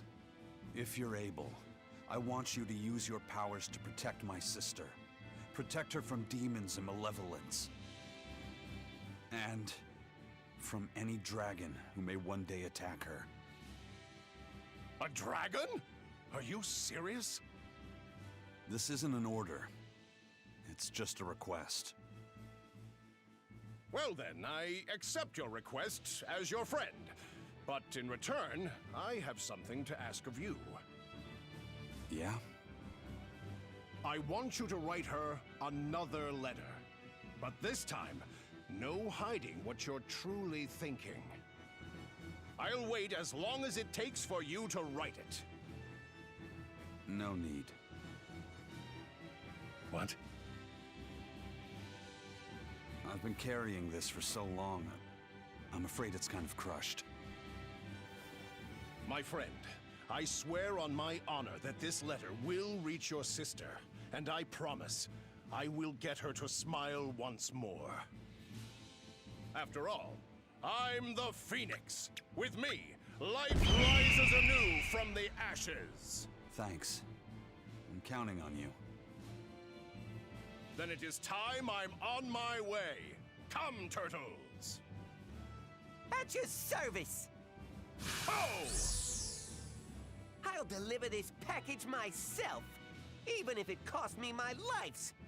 Farewell, friend! That Phoenix, what a guy. He doesn't back down even when he's lost. I guess. But I liked what he had to say. See? I knew something good would come from this. Yeah. I guess I learned something today. Never give up before you try.